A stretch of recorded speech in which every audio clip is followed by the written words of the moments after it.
All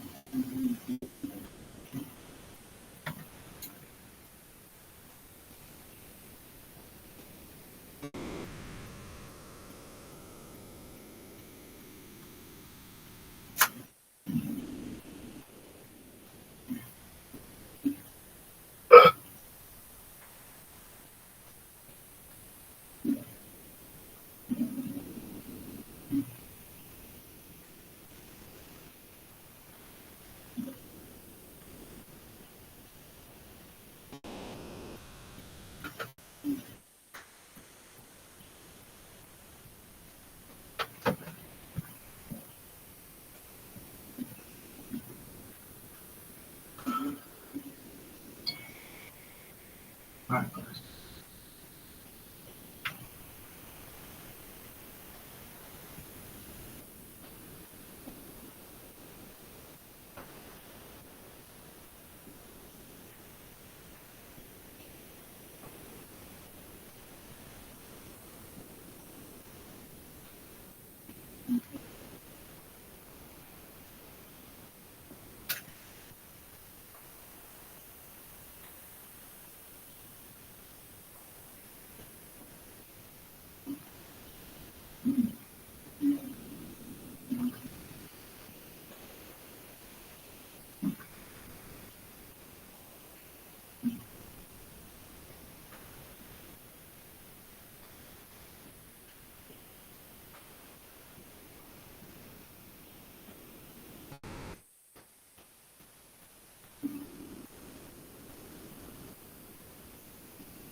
The Joe Rogan Experience. Drink my name, Joe Rogan Podcast my name, all day. Hello, Eleanor. Great. How are I you? really took that in. What's going on? What's cracking, kid? Oh, I'm excited.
Didn't have yet. Woohoo! How's LA treating you?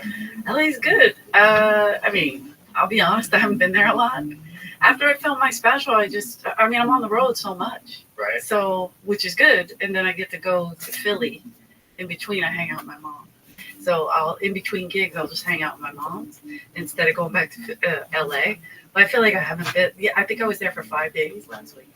Yeah, it becomes, when you do the road all the time, your house sort of just becomes some stop.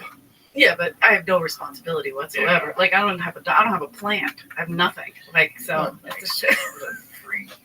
What a free existence you carved out for yourself. What an asshole. So selfish. Isn't it? It's funny because people think about it that way. Like you have to have things you're responsible for, otherwise you're a bad person. Yeah, I always tell my mom I'm living her what she would wanted to do had she not had 10 children. 10 children. Yeah, good times. Keep it up, lady. 10 kids is so bonkers. Who does that? How about on the 9th one? You're like, one more. Her worst pregnancy. The 9th one? The 9th one, longest delivery. My little brother Bobby. She said that's how lazy he was. He wouldn't come out. He's so lazy. She said he was hanging on for dear life. I'm like, why? And she said, because he's lazy. It'd be an interesting study to have 10 kids and just to see like what makes them come out different. Because Right. they're fucking. This is one thing. Like having children, seeing them from babies, you realize like, oh, they're different right out of the box. Yeah. Like it has zero to do with like what you tell them. This is what you should do. Like a lot of them is just how they come from the factory. Exactly. And you always think like, I know there's genetic stuff, like you inherit stuff genetically, whatever, you know, I'm pretending I know what I'm saying. And, Epigenetics. yeah, but that's good. Oh yeah, I remember that. Anyway, I asked my mom to write this thing for me, like what she was going through with each kid, just to see if I can get it. Cause we are all different, like in the craziest way. Oh, like in her life. Yeah. Like what was going on. And it is interesting because when it gets to my brother Charlie, like she was going through stuff with my dad and physically her whole body. Like she was pregnant. Her kidneys were failing and they had to literally move him to the side, operate on her kidneys, take it out, whatever, before it like killed the baby. My God. And it was insane. Like she tells the story. I'm like, oh, what, how, right? Why? God. And then she said they put it back, cleared her out. She was good. The kidneys didn't affect anything. And then they assumed Charlie was going to be stillborn. So the nurse came in and she was like real down. And the nurse goes, are you nervous you're going to lose this child? And she's like, is this your first? And my mom goes, no, this is my 6th. And she goes, you go right ahead and lose that baby. Oh my God. The nurse said that? It's a different time. Oh my God. Imagine if a nurse said that today. She'd be executed on the spot. So different before social media. Yeah, it was so cool. What is that? Is it accountability? Is it that we're now influenced by so many different people? Is it like a lot of it is just more bullshit? Like people can't just say what they really think because they're just terrified they're going to get attacked by so many people. So you bullshit more. Mm-hmm. And that lady was telling the truth. Yeah, so she was telling the truth. That's all she did. And she was, in a weird way, she was trying to encourage your mother to feel better. Like, hey, you've got 6 kids. You're going to be fine. You're good. You can lose this one. Right. And she was just being serious. And by the way, Charlie's in his 50s. He's fine. He's just amazing. It's just, they didn't know a lot back then, you know? I don't know which one of your brothers I've met. You've met Jimmy. I know that. And he tortures me. He's like, I want that car. I'm like, which car? He's a car guy, the Bronco. Oh, he's obsessed with the Bronco. Yeah. He's like, I'll come now. I'll take it. I'll just take it. I'm like, oh, God. I remember this one night at the comedy store. They're crazy. I don't know if you'll remember this because it was more like I was a nervous wreck. Jimmy was visiting. He worked, he installed computers all over the country. So he would come to LA a lot. And he'd just pop in to the comedy store and we'd be like, oh, shit, my brother's here. So we're hanging out. We were all hanging out like in the what is it called? Like the back, Where the parking lot is? kind Yeah. of, but like in the Right, you know, right, in the little. Yeah. So you're sitting on the ledge, and Don Barris was saying crazy shit to me, right? And in the way Don does it, we love Right, it. We right, love right. it. But I'm dying, and he's saying like horrible shit, right? But we're crying, laughing, and then and Jimmy was like just taking it in, like, what the fuck is this? And you looked at I can't- Don, you looked at Don, and you go, Don, look at his calves. Rethink what you're saying, because Jimmy has these ridiculous calves, and he's like Popeye. And he was His wearing forearm- shorts. Yeah, of course. Yeah. Jean shorts. I'm positive. He's an idiot. But I was like, Don, you're about to get smashed. Yeah, he's like, dude, calm down. And you're like, Don. And it just made me laugh so hard. Like every time I think of that. But Jimmy was in a lot. Men who don't know or understand dangerous men are hilarious. And Jimmy walks on his knuckles. He's got giant hands. Like Yeah. everybody always sees his hands and they're like, oh God. Well, it's also from a different part of the world. Right. It's basically like picking a fight with a Russian. Like Philadelphia dudes, That's true. they're fucking different animals. Yeah, they're not. They fight rats. way more often. Somebody, It's like Philly, Boston. There's like a few cities like that, parts of New York where you better shut the fuck up, man. yeah, just take it in. They'll fucking hit you quick, a lot quicker than you think. Like you're not gonna have any room for talking your way out of this. You're gonna Yeah. get hit. It's not gonna help Don Yeah. Barris. I remember Don's face, like, what? I remember thinking like, oh my god, what happens here? Your brother's gonna beat the fuck out of poor Don Barris. And Don's just saying, you know. But that was a thing, though. 'Cause we Don, play those Don games. would do that to everybody. He would go on stage in the later spot, the last spot in the OR. And that show was done. It was done 2 hours ago. And somehow or another, there's still people in the audience. So those people in the audience, they're the strangest of people. Like some of them are just ne'er-do-wells. Nothing's ever worked out for them. But then finally, at 1:30 a.m. in Hollywood on the Sunset Strip on Tuesday, they found their tribe. Yeah. They found their tribe. And it's just them and a few other fucking scragglers and Don Barris. And Don Barris is telling you how big his dick is. And he's like, and he's put his foot on the table and staring people in the eye. He's developed this style to do like kind of anything to get laughter out of people that have seen everything. Everything. You have to understand, for people that are listening, how the Comedy Store works. You get there, this show starts on a regular night, starts at 8 o'clock. What is it? Potluck. What nights does it start on potluck? Potluck's Monday now. It was Sunday and Monday Right. for a while. What It was time Sunday, Monday, Tuesday for a while. We Was were it dying. Tuesday too? Yeah. What time? When does potluck start? I think it starts at 7. Okay, so that might be Don Barris might go on at the end of all the Yeah, comics who go on after the end of all the open micers. So there might be people that are on fucking all kinds of shit. Oh yeah, and they're just like, Methadone, fucking Adderall. how many drinks they had. Their whole life's a mess. They've been texting their ex through the entire show, and she's not texting back. These fucking lost people at the dregs of society. And Don Barris would have them left over. Yeah, and I've seen people like women walk out on their guys because they're just, Don's like, let me spit in your mouth. You know, it's what? I'm like, you want another rum and coke? Like, I'm trying to sell drinks. It's so crazy. He was just trying to, I mean, he essentially developed a style. Oh, yeah. To just, The king of late night. yeah.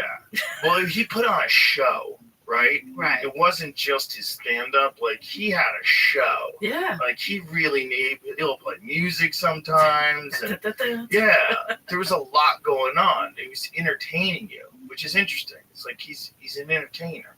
He's truly the freest of entertainers. Like, when I go up, I still get nervous. I don't know if you get nervous at all. Sure. You do? Okay, Yeah, good. sure. Sometimes I feel like an idiot. If you care about something, you're going to get nervous. There you go. Yeah. That's and what so it I is. panic a little. But Don Barris just doesn't, he just walks up like, hey, Yeah. it's me. Like, he just, maybe it's from years of doing the warm up as well. I think that too. I Yeah. think it's a reps thing. It's Sure. reps. How many reps do you put on stage? Like some of those guys in New York that were hosts, they would get better really quick, especially Yeah. at their delivery. Because if you're hosting these nights in New York where people are doing 7 minutes. Uh-huh. You're going on stage or interacting with the crowd over and over and over keeping again. Yeah, and you find a way to be yourself. Mhm. It's like the inauthentic thing that a person does on stage. You feel it while you're doing it. The audience feels it. And they might laugh still, but you know that you're not really. But then when someone figures out how to be just them, for whatever reason, like Sebastian, he had to figure that out. Sure, You sure. know, It took him a minute. But he did. And when he figured it out, it was like instantaneous murdering. It's the best. It went from a guy trying to figure it out to, oh, I got it.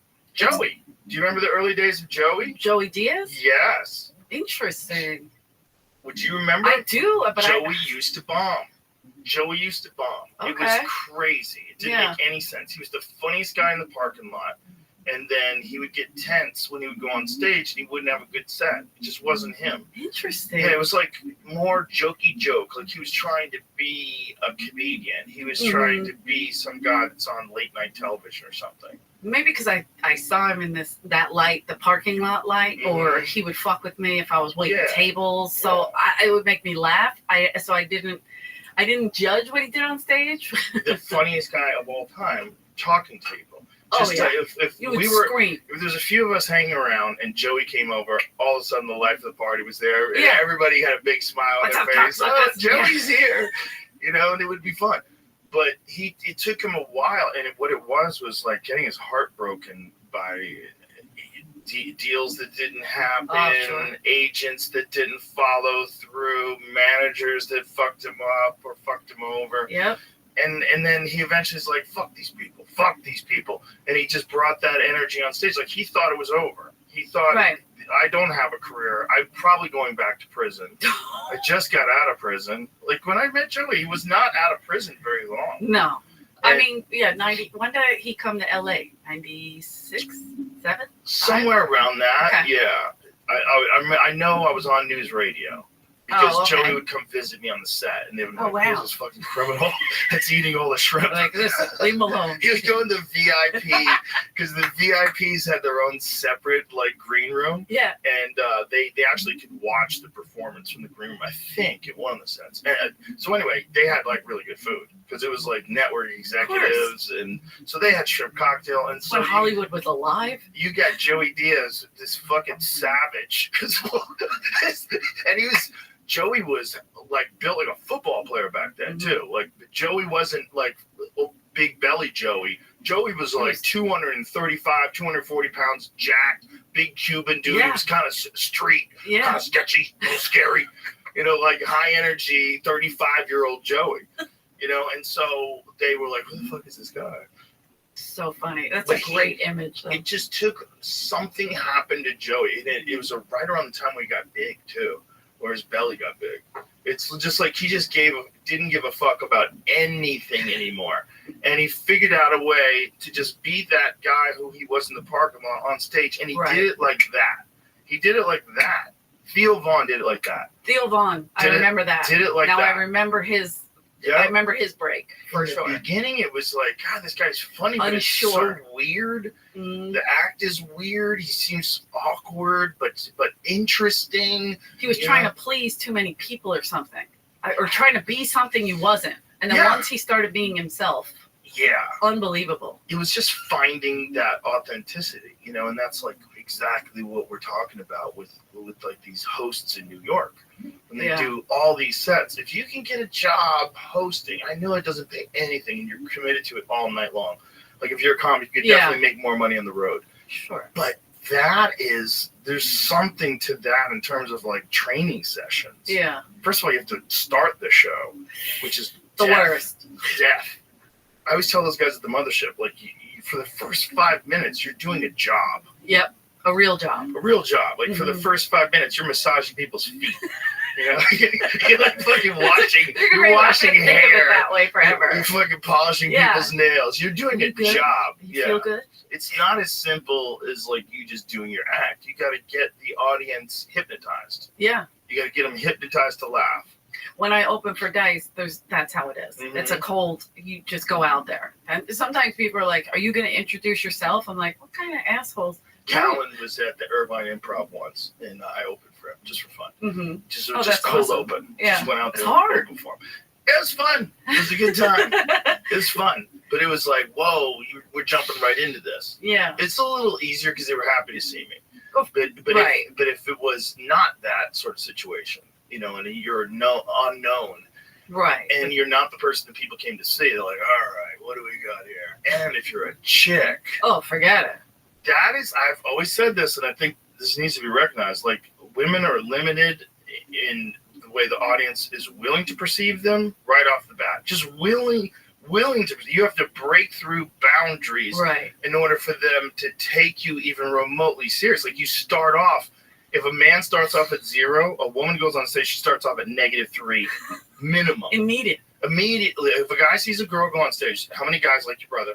If he sees, Always. yeah, sees a girl walk on stage, they're like, Oh, with Dice, what they look at me when I come out, they're like, "Is this a sacrifice? What is this? Who's this guy? Who's this?" But now they know me. But So that's once you're proven, they're like, oh, okay. cool. But it's a harder gig. Absolutely. It's a harder gig for a woman, and then women have these 2 other boundaries. If you talk about sex, then people like think you're a slut and they disrespect you, right?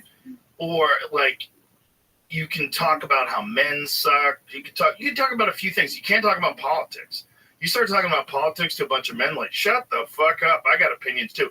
They'll just start yelling at you. Bullshit. It goes back to fucking Russia collusion and the Steele dossier. They'll start yelling at you like facts and things. You can't talk politics. It goes back to the 50s. Like, Yeah. who are you? Why are you speaking? What is wrong with you? If you're a guy, you can do political humor. There's not a lot of female political satirists. Like, think of all the not a Mort lot. Sauls and Sure. the Lenny Bruces. Right. It goes back to the 60s. How many women would you put in the political satirist category? Right. I mean, 0. now Roseanne. But Roseanne was kind of like forced into that. They forced her into that. True. Yeah, I guess. I mean, it's not. Well, it's political in that we talk about like abortion and stuff like that, and Actually, then I shouldn't say she was forced into that, because that was one of the issues that they had with her when she was on that show, is that she loved Trump. well, right, she got fired for it. She got fired for her opinion. She got fired because she was Ambient up. In the middle of the right, night, right. She made some tweets about the lady from Right. the government that looks like the lady from the Planet of the Apes. Yeah. Yeah, and she didn't know that lady was black. She thought that lady Right. was Jewish, and she talks about it on stage. She's like, I thought that bitch was Jewish. And if you look at her, you get it. Like, she's very light-skinned, and she has straight hair. And, you know, unfortunately, the joke that she was making, the only reason why she could make that joke is because it kind of works. Right. Like, you know. It's pretty accurate. Right, but it's not. She was just an old lady who has mental health issues, who's on Ambien and a host of other drugs, and people wanted to ruin her life for something she didn't even fucking remember doing. That's the crazy part. Bro, they dope people up with all kinds of wild shit, and then they make you responsible for what you did when you were on that wild shit. That seems so crazy. Ambien's the fucking scariest to me. Kevin James made a turkey. I think it was a turkey. He made a meal and then woke up in the morning, saw the plate of food. It's like, what the fuck? He thought someone broke into his house and cooked. He didn't remember anything. I was living with Dice when he was on Ambien. It was brutal. He would move the car in the middle of the night. In the middle of the night. We thought it got stolen one time, and here he parked it in front of somebody's driveway, so they towed it. But he like moved the fucking car. I'm like, dude. He would wake me up as these characters. He would listen. It's enough to live with Dice. I don't need extra characters. He would wake you up as characters. He would do this black guy. I forgot his name. He would do this military guy. But It's always, hey, wake up. And I'm like, like my father's back. What? You know, like crazy. That's so funny. Oh, yeah. That's so funny. He would do some crazy shit. So I believe Kevin doing that. Andrew would eat wild stuff. Like, oh, yeah. People do that. There's people that have been in like shootouts with the cops. Mm-hmm. He got off it. Thank God. Is Kevin off it? I hope. I do not know. Oh. Wasn't there someone who like drove to his in-laws' house and killed them with a crowbar. Oh, Jesus. Like something crazy. Some guy did something crazy on Ambien. That's Ambien and anger mixed together. Well, the thing is, it's like you could take a person who's not that smart and maybe has a real problem with their in-laws. Mhm. You know, right, like right. maybe the father and him have even gone to blows. You know, that shit happens. Sure. You get a picnic, too many Bud Lights. Next thing you know, dudes are duking it out. Here's Sleepwalker acquitted of murdering mother-in-law after 15-mile drive. What? What the fuck, dude? I look how we're so ghetto. We can't even look through the LA Times. Well, just they nickel they're nickel and diming everybody. You have to pay for everything. It's like Toronto, a man was acquitted of murdering.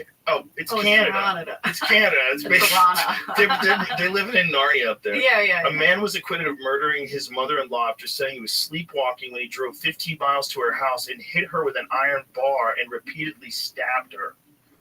Ontario Supreme Court deliberated 9 hours before finding Kenneth Parks, nearby Pickering, not guilty on Thursday. More, they try to hit you again. Is that what he was drinking? Joko, whatever that is? Does it say Ambien or does it say it's just sleepwalking? It's just said sleepwalking, right? Oh. Because he's in a sleep state. There is my nephew's a sleepwalker. But was this guy on Ambien? Does it have anything to do with Ambien or is it a different Well, story? that's what I typed in. That's what popped up. Let me see. Yeah, there was something about a guy That's so crazy, who though. drove. Maybe I fucked the story up. It's like that's pretty similar. But That's so similar. You It would seems like I assume. might have fucked the story up. But also- So this happened in 1987, so was Ambien even around? oh wow, No, this is not that story then. It's definitely a more recent story. 87. Yeah, because no, this is a story while I was a grown-ass man Okay. living in Los Angeles. It happened, I remember. And I don't remember what I thought it happened in America. No, it might have been Canada. Canada is silly. They are silly. It's like if you let your cousin, who's like 17, run the house while you go out of town for a week, and then you come back home and like, what the fuck are you doing? What? That's Canada. What? Oh shit. Local cases involving man who shot at 5 people tests Ambien defense in court. That's a recent one, huh? Yeah. That's 2023. Oh shit. So what is this guy trying to say? He said He shot at 5 people while he was on Ambien. No memory Oh doing it. wow. He said no memory of the shooting 2 random cars in the middle of the night 4 years ago. But he's probably telling the truth. And I know Agreed. Roseanne is telling the truth. I know she's telling the truth. Yeah. She was on Ambien and she was smoking weed. I don't know if she was drinking alcohol, but listen, Roseanne likes to party. But also, you get like She likes to party and she's just drinking and doing Yes. it. That's a real This- dangerous combo. And look, everybody should understand this because you kind of know, but you really need to know. Mhm. And there was one of the reasons why I had Roseanne on my podcast right after she got in trouble.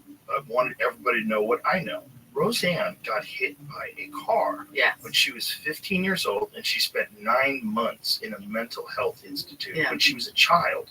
She couldn't count after that. She had straight A's in math. After that, she couldn't do math. Wow. She was fucked up. And that wild impulsiveness led to an amazing career as a stand-up comedian that probably came, at least somewhat, some part of it obviously came out of her creativity and her performing Sure. and her work ethic and all the good things that are. She's funny. She's awesome. But that wildness is a part of that injury. And Yeah. that wildness exists in football players, it Sure. exists in former fighters, it exists in, there's a lot of people that are running around out there that have brain injuries. And if you get someone a brain injury and then you dope them up with Ambien and then marijuana and then who Right. knows what the fuck else, you're taking ketamine and Fox News. She just mainline on And you have Fox Twitter. News. She just fucking Tower 7. Tower 7. She's just taking it. You have a device that you can tell everybody Uh-huh. what you're feeling in that Right. moment. That's crazy. And it's like you're trying to get responses out of people. See Yeah. what the people think. It's almost like testing an audience for some people. If they don't understand how to manage it, like psychologically, Right. How many comics have we seen just get addicted Dog. to like being Right on Twitter up, all these day? fuckers. Like, Do get 10 out of tonight. there, man. You're Hey, it's losing rough. your life in that box. It's insane. It's insane. I don't know how people do it. It's so bad for you. I'm a little addicted to TikTok. Yeah, Is TikTok. this an I wonder. intervention? No, it's not. Just kidding. But I wonder if TikTok is. I wonder if it's better for you to just scroll at videos of things happening that are nonsense. Sometimes there's news, but But maybe that's better because that doesn't like. I don't have TikTok, but I have Instagram, and Instagram does not make me feel the way that Twitter makes me feel. Twitter makes me feel like I'm watching a fight. oh between yeah, cats. Like it's a cat fight in a house. Just, and I just want to get the fuck out of here. I don't want to be a part of this. yeah. And it's also like a very poor. It's a very clearly poor management of time and resources. If you're using your time and resources to argue constantly on Twitter, your life has to be a mess. Has to. It has to be a mess. It's impossible for you to only be disciplined Yeah. in this area where you like contain yourself in this area. The rest of your life, though, everything's locked down. You don't have any problems. But when you go after Twitter, it doesn't affect you. It doesn't affect the rest of your life. Bullshit. Bullshit. You're fighting with the invisible man, Yeah. but that stuff is out there forever. It's out there forever, and it's also it's a 100% proof that you are engaging in a foolish waste of your resources. Exactly. 100% undeniable proof. Dice would have been in as much trouble as Roseanne if Twitter was. It might have been a thing, but he probably didn't know how to use it. But no, because it's been 20 years. How long has Twitter been out? He'd been so many controversies. But I'm saying with the ambient. Expected from Dice, though. Maybe, yeah.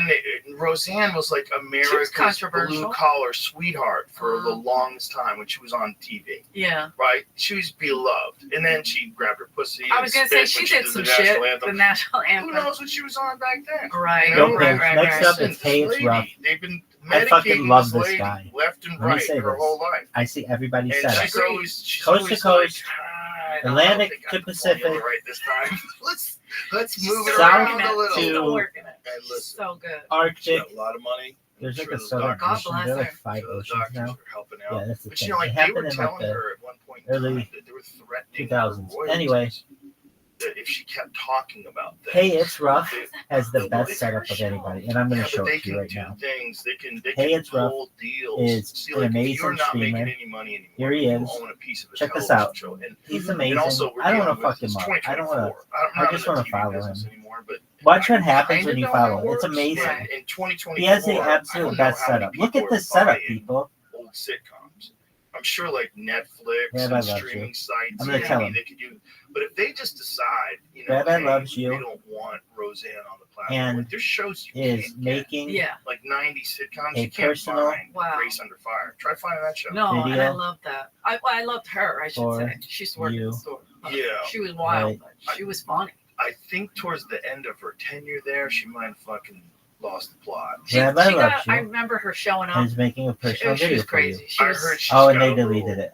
little nuts. And That's she had, cool. She but had she was substance so Everyone problems. hates funny. me. Yeah, you Very could funny. tell. No Very big funny deal. comic, too. Yeah, You'll yeah. love She me. did. She would You call got How? and ask me to do her like bizarro Cool. favors at the store. Look at all your And, stuff. You can donate. Yeah, like just to see if Your certain affiliate, comics your are there. YouTube, your TikTok. Let's take a look She at your would have like TikTokers, crushes on dog. certain comics. So she's like, Oh, hey, that's funny. so call me if they come in. I'm like, Dude, look at this. But God, I was like, are you Amazing. coming in? Because you're like hilarious. You're one of the ones that Instagram. laugh at. I don't even So know are what's you your coming Instagram, dog. That's You have to in? understand. Like, I don't do She this for then she just everyone. stopped coming, but I think But she did have some. You're an amazing Yeah, But there's a creator. thing called You have the TV best setup. Land, which goes way Rabbi back, I is believe. envious of your 'Cause I have setup. like Look at all nieces your and stuff. nephews that are like, You're Jersey, amazing. I love Lucy. I'm like, I wish I had more Yeah, time to reruns, devote and I'm to like, you. that's my But I favorite don't. show. But they watch it Let's see now. if you have anything else on, up like, here. Do you have a TV Land. Discord? It's TV Land. Did I I miss think your it's a Discord? channel, or it could be I have on an eagle app. eyes I for don't Discord, dog. I can't keep up Maybe with it's the kids. both. I think Discord. most, I still have cable, All that's why I right. don't own a house. Well, that's Hey, It's Rough. It's very expensive. most So, things have to be I want both everybody now. to know. Like, you can't just be a channel. Rabbi You just kinda means have to be a love. channel Yeah. and an I think app. you're right. Yeah. If you're Hey, just It's a Rough channel, And has they've had merged with a the lot of my others. bots Yeah. come in. yeah. So, Had yeah, some my follow niece bots, watched a ton the of them. oldest He's shows, had and some you know, vocal, I don't uh, see like nobody comes up and says like like bunkers, I what's call that them called? focus spots. All in the Family. That's when That's they my all attack you favorite. at once. But people don't say that And one to me, so he's I wonder also if that's had a bunch of available. spam But bots, it's so available. he should know. I stream my life for world peace, and he's gonna say, dude, You see I the know you clips don't have on to fucking TikTok. spam me, Yeah. but I want You everybody see my to know about it. TikTok. I I want don't this to use be a that Chinese revolution. spyware. Okay, Dude, I will get guess out what? of it. My spyware to be American. Demi Sucks followed me Good. Good on for you. a social media Yeah, platform, this which is country. huge. I didn't Sneaking even around in want my anybody to data follow and me. I'm just finding out making what I'm this. researching. I'm just I'm so doing lonely, this I so want that them every all to single know person where on I'm Kick at. knows who I Every am moment. and knows Come that on I'm not a over, bad guys. person Let's go. behind all my Bring it on, spam. bitches. I'm really trying to bring Yeah, it's just weird. It's TikTok. My nieces were like, "You think I'm on visibility TikTok?" So I to did, but I the stink at world it. I peace don't know. movement. I don't know People how to should talk excel about at world it. peace. I do watch Hey, the it's rough. videos though. Well, you gotta be trained. I know you remember there used to be a time when Hey. people would talk about Can world you? peace. Kids talked about it Can in you school. fake it? You No, made it's not art fair. I about wanted it. to transition and when I was a people kid, wrote and my songs mom about let it. me. Dude, there you are again. Begged. I think I was Dude, like there 7 you are or 8. I again. wanted to Oh, be let's a male take a look bodybuilder. at you. Really? And Here my is mom his was hands like, Just rough. goes around today and you live I to just 70. followed him. Oh, I would He's be gonna be halfway pissed. somewhere. At It's least cool, if I was dog. a kid now. It's yeah, cool. I'd have one nut. Dog, Maybe. Yeah, but you yeah, love it. We'll see. Every I'm time saying, this like, happens, you I need would- to I celebrate begged. it. I told my Everyone mom I needs to wanted- celebrate Took it. a picture Why? of a male Because, like, bodybuilders magazine. why not? I ripped it out and I was like, "This is what I want." And my mom One was day like, I'm gonna "My be God." fucking really famous. I like. and I want to trans. it'll be I like, wanna wow, be that a was male when Rabbi was bodybuilder. in I didn't know transition. my I just said I chat want to be a spamming boy. me way back then. And she Let's was so celebrate mad that. because she had So hey, it's 2 rough. boys in a row. I and she know begged for a that little girl, you and have a then I soft came spot out, in I'm your like, heart "What's for my up?" strategy. You know, like How And much of you know that it's gonna work, dog. What's Up, Just the more and more I was do it. affected by the fact that you have all those It's the brothers. summer sure, rabbi, just around. baby. I didn't know. It has Take any care of my different. friend. Yeah, of course. Because I my hope little all is sister well. Edie is. Shout out she's- to Hey, it's she's rough. not Everybody girly follow him by on any Kick. means, but Everybody she's not follow as Rabbi butchy Rothschild and as I everything was. else. But she still played the sports and stuff and fought whatever. But she didn't. She wasn't. We were just surrounded. You know, the 2 of us. If we had dolls, they'd rip their heads off. You know, so I'd be like, "Oh, cool, it looks better," and then we color it in and just do dumb shit. So I don't remember girly stuff. I know my mom would beg me to do it or wear a dress, and then I'd play Rumble Fumble in my cleaning dress. Well, there's just the amount of boy behavior. I mean, you're trying to fit in, Yeah. and you're the youngest. Yeah. And then, well, not the youngest. People at the time. Yeah, and then I remember this boy saying to me, because I liked boys, but I was very boy. How many older brothers do you have? I have 5 older brothers. Okay. So when you were born, you're born into a home with 5 boys. Surrounded. Yeah. Crazy. So that's the early developmental time Yep. where you're kind of like forming your view of the world. Yeah, and if you You don't, have no evidence that girls are even real. For years. For years, My you're like, sister why am wouldn't I? talk to me. Why am I not like these? I had to share a room with my sisters, and my mom put this big like canopy bed in there, and there's a little tiny row home in the middle room is like a glorified closet, and so she put this canopy bed in there. You could barely open the door. And then when I slept, I wet the bed for a long time, so they kicked me out. Oh So my I God. had to sleep in my brother's room. So there was 7 of us in the front room. I don't know why I'm pointing like it's over there, but you know what I'm saying. Yeah. So I'm in the room with that, and that's all I know. That's it. So I'm doing everything. I'm playing football. I'm outside with a helmet.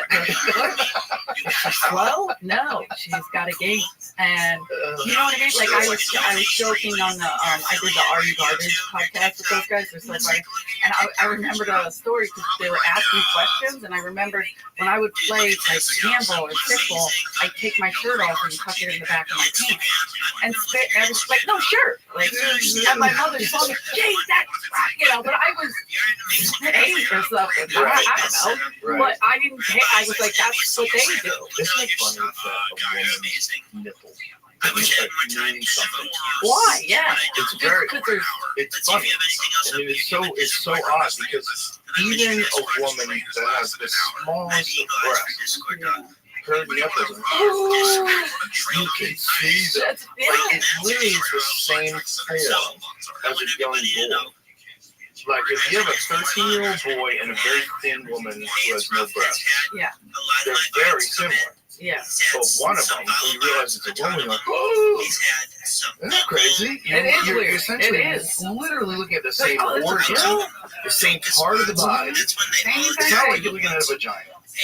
or a dick. He's also Yeah, those very are much a spare significantly so different. He should know. Yeah. I share my life for world peace, and he's gonna Real say, dude, nipple. I know you don't have to fuck this baby, but I want everybody to there's know a about it. I white want guy this to be behind it? I don't Have you know. seen the hackies Guess on what? how to do on Instagram? Demi They Socks follow me breastfeed fake on a babies. social media platform, You can which is breastfeed. huge. So Wait, whoa, they whoa, got a time out. rubber- What they got are a you rubber saying? baby and these potties, I'm just these doing potties this are so pulling that out every with giant single kid melons. knows who I And am. they like shake them in the audience and squeeze them and then they stuff them in the face of a fake baby. And this one girl, she's got her other tit out too. Like, fuck it, let me get hungry on the other side. She's got full And it's tits a out. fake thing? Big tits too. Big giant ass fake tits and fake baby. Or you're allowed to do it because you're allowed to show breastfeeding for educational purposes. This is how I'm going to get more followers. These So you just hoes. gave me the insight. These hoes are scandalous. Check They out my new know. TikTok. They know. Wow. I don't know if it's a TikTok thing. I bet it'll No, probably I- be TikTok. It's cool, dog.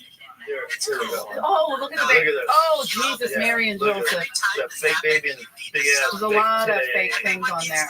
What a filter, by the way. By the way, Why not? That's the one I watched with the football, but like an idiot. One day I'm gonna be fucking really famous. Wow. yeah, the most obvious. That's a shitty fake baby. That's a dead baby. That's a People dog. are right. Your baby's dead. No, but Your people. milk is poisonous, lady. There's some people that get really good fake babies. Wow. Where you have to look at the Okay. baby real quick. I think that's a rubber So they're baby. just getting away with showing their tits. Got it. Yeah. Okay. I Okay. think essentially it's an ad for OnlyFans. I was gonna say yeah. Oh, Yeah. that. Oh God. Yeah. So that's somebody's fetish. Yeah, it's just the fact that they get to show their tit. I don't even think it's someone's fetish. It's Well- probably definitely someone's fetish. Let's be clear. Yeah. There's out of all the freaks in the world, Yeah. some guys out there jerking off to women breastfeeding, for sure. But it's not that. It's just an opportunity to show your tits. Oh, absolutely. But Yeah. now my boobs are starting to grow. I don't know why. How? Lately. I don't know if it's hormonal. I don't know. But for years, nothing. And then all of a sudden, I'm like, this doesn't fit. What's happening? So I'm gonna start. Yeah. These guys just came in. I didn't even know I was a girl. So Let him go. I'm Free gonna- the nipple. That wasn't that thing in New York City where they were like illegally arguing that Oh, I've women seen the protest. should be able to walk around topless because men can walk around topless. Yeah, I saw a protest in Asheville one time, and I was having lunch with Carl LeBeau. We were doing a festival down there, and it was packed. We were both like, I'm not gay, but watching them flap while you're walking, it's just, I was like, oh, wow, that's what they're supposed to look like? And then Carl's just on the floor like, holy shit, I'm going to move here. Isn't it interesting that that's controversial? That there's Yeah. laws that will tell you. So, look, if there's laws about a man exposing himself in public, that makes sense because that's like a public health danger, and it's danger because the vast majority of sexual predators, especially for younger people, are men, right? Yeah. So a guy with his dick out in public is like a public safety net. Yeah. A woman with her tits out is really no one's scared. But it's because of No the one's getting predators, probably. They're Right. trying to keep them That's off. my point. It's Oh, like okay. it's the only time where a law is in that where you don't have any fear whatsoever about that person harming someone with their body, but yet you make their body a crime.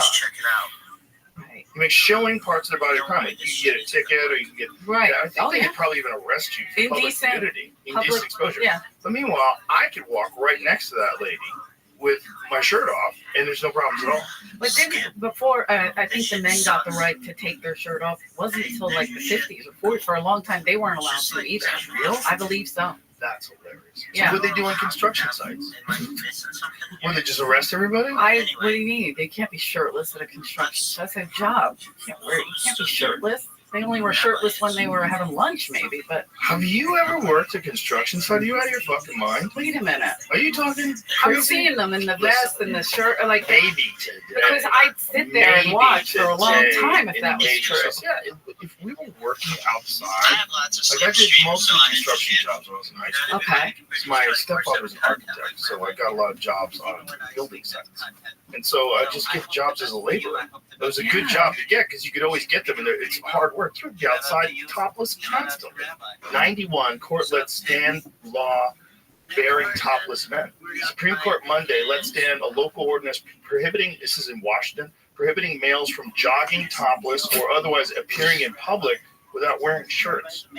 The court refused to review the constitutionality of a statute from the village of Southampton, New York, making it illegal for anyone to appear on a public street shirtless. That's a very specific area. So that's like, this is Southampton, New York, is what they're talking about. I know when I lived in Boston, when we were working in the summer, we always had shirts off. I You get a great can tan, see it too. as a roofer, of course, like things like that. But like, I don't know. I'm just picturing maybe It's people. fucking hot. Of course, it's crazy hot. hot. You're carrying lumber, and Yeah. the building that you're building has no ventilation. There's nothing. It's just frames. Yeah. You're basically helping carpenters frame things. Sure. In my head, I'm seeing them like right now with the vest on, but maybe that's just my fantasy. That's the summertime no shirt is easy. Oh yeah. The hard one is wintertime no heat. Yeah. Because I had wintertime no heat gigs. Ooh. Whoa, those Yeah, were rough. that's tough, especially in Boston. Yeah, I had some of those right after I graduated from high school. They were a wake up call. Yeah, It was yeah. like, hey, fuck face, you better figure out what you want to do with your life, or this is going to be you This is it. forever. Being in the winter with numb feet, moving shit around on a construction site.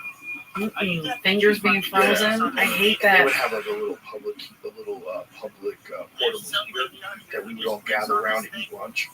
So you'd all stand around this blowtorch where you eat your lunch. Oh my god, so dangerous but amazing. Yeah, it wasn't really a blowtorch. It's like, you ever seen one of those? Like, they have them on set I know. sometimes. Yeah, yeah, Like, yeah. When Hot. Chappelle and I did Fear Factor. I did Fear Factor on the Chappelle show. So I came in, Tyrone Biggums Oh, yeah, was yeah. on Fear Factor. Hey, Joe Rogan. They I filmed remember. that in the dead of winter in New York in this warehouse, like Yeah. this space where whatever they were filming at, and they had one of them heaters. So they would have them on set sometimes. Got it. It's like this big tube, Yeah, and it I gets vaguely hot as remember. fuck. You basically can But they cook a grilled cause cheese fires. sandwich in front of it. Oh yeah, Yeah, they're you can light on very fire. dangerous. Yeah. And so we would gather around in front of one of those fucking things, And just be like, just freezing our dicks off, and then go right back out there. You gotta And carry in the cement, carrying the lumber. that was your motivation. Well, it was just a wake-up call. That, like, Yeah. you don't want to be doing no hard labor, son. Yeah. But the point is, like, we could have shirts on, walk around, no one cared. But if we were a bunch of gals Right. framing rooftops with our tits out, all the Well, you local can wear hens the bra. That's why girls now they'll just wear a bra. They didn't want to wear a bra. They just wanted to let their tits out like a guy Yeah. does. All the local hens. Put your tits on, you dirty Oh, bitch. yeah. You fucking dirty bitch. My husband's looking at your dirty tits. Sometimes like I'll see like on Melrose and stuff, you see them walking around and they have like these short shorts. One time me and Andrew were like just at Starbucks hanging out Melrose in LA, and these kids were walking by. I mean, they were kids, and he just like turned away, and I go, what happened? And it was a girl, like her entire ass was out. It was, the shorts were all the way out, and he just turned away like, huh, that's a baby. I'm not looking at that. Yeah, I know, but that's what they do. I don't know if That's if how you it's get a attention these teenage days. thing. Yeah. Well, I mean, I think that's again. There's always been Adolescent. girls that dress like that, Sure. or close to that, right? You can go way back to the 80s.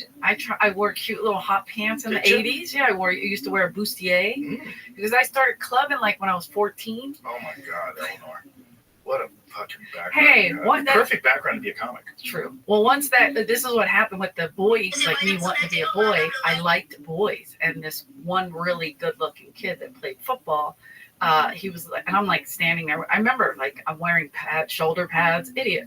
And he goes, "Are you ever going to be a girl?" And I was like, oh.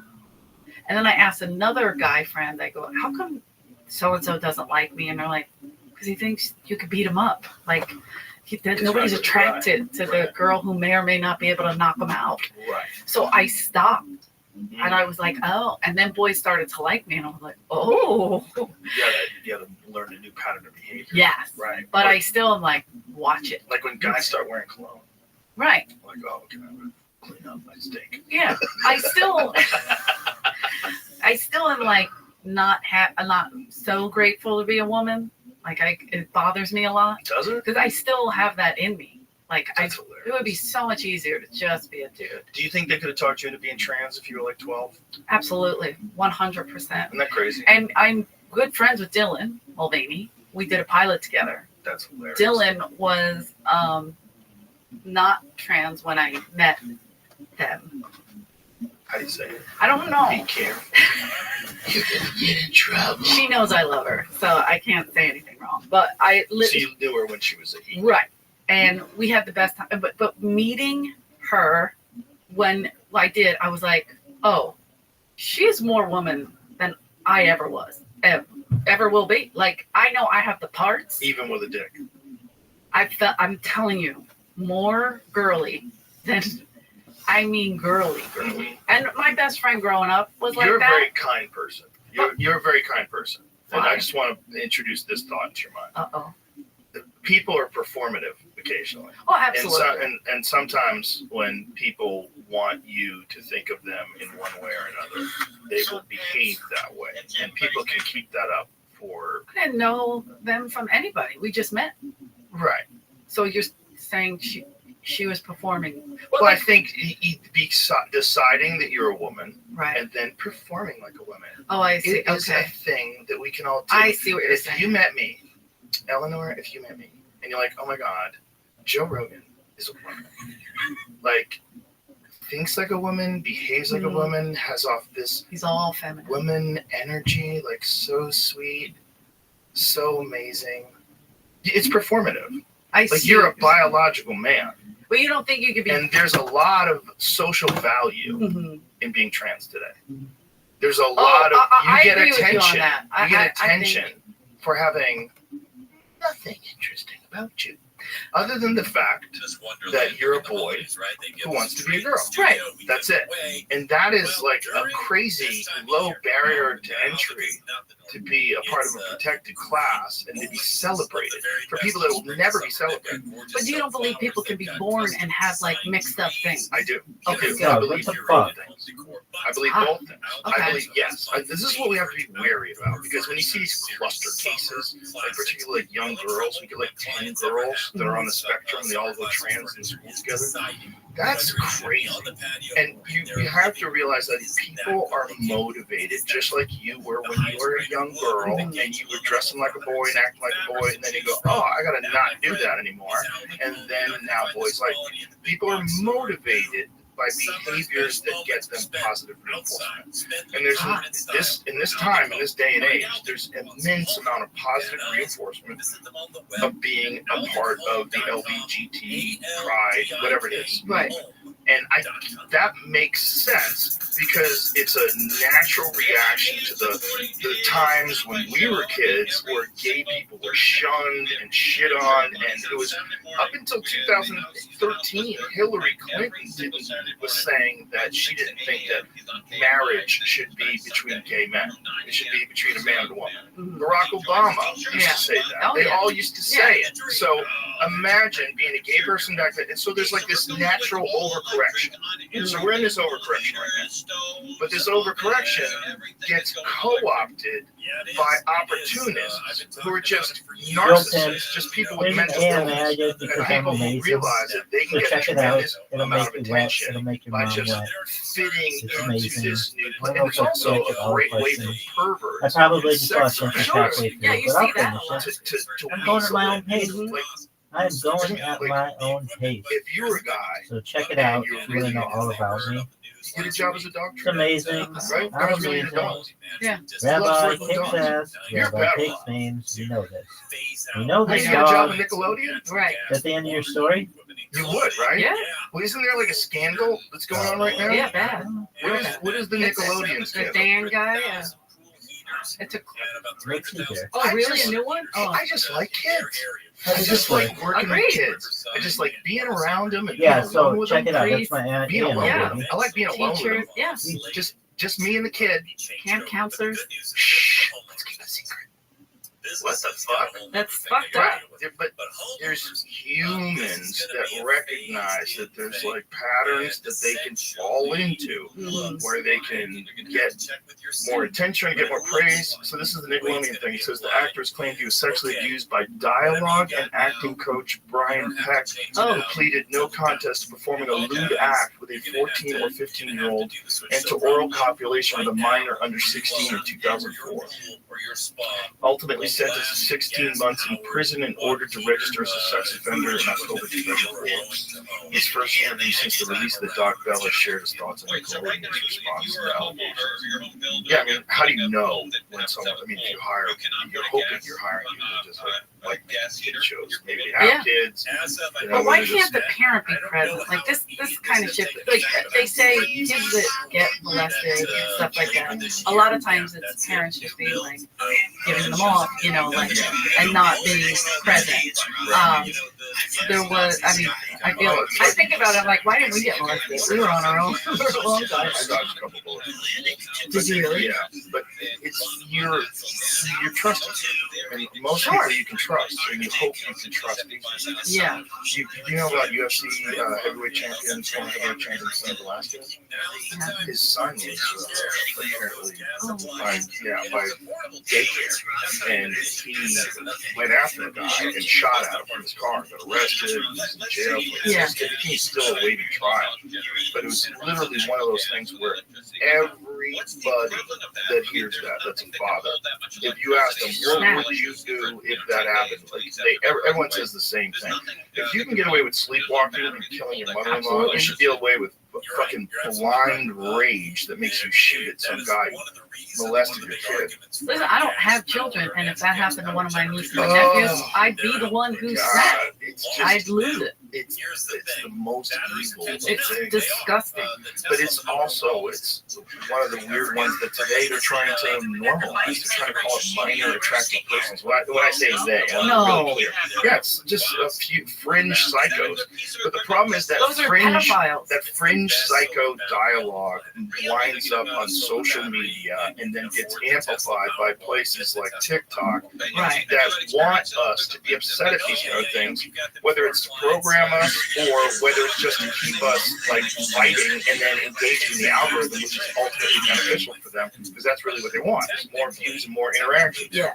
And so you'll have these wacky fucking people that give these speeches in public with cameras on them, where they're talking about we have to understand this is an identity and this is it should be a protected identity of minor attracted persons. Like, this is not one person saying this; it's multiple people saying this. But it falls into that same thing.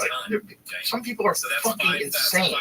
I agree. I like my best friend growing up. He was flamboyant from the get, and I mean, we were friends when we were 6, 7. So he would always be like, and he made me get into cheerleading because he liked cheerleading. Yeah. I didn't like cheerleading, and then I was like, can we just do something? Can we play football? You know? And then he started like we would fight, and then we always used to say that we wished we had a button, or we wanted to. There was a cartoon where you could run into each other. Wonder Powers activate or something like that. You run into each other and you become something different. We were gonna run into each other and become and it never worked. But so he waited till both his parents passed and then he transitioned.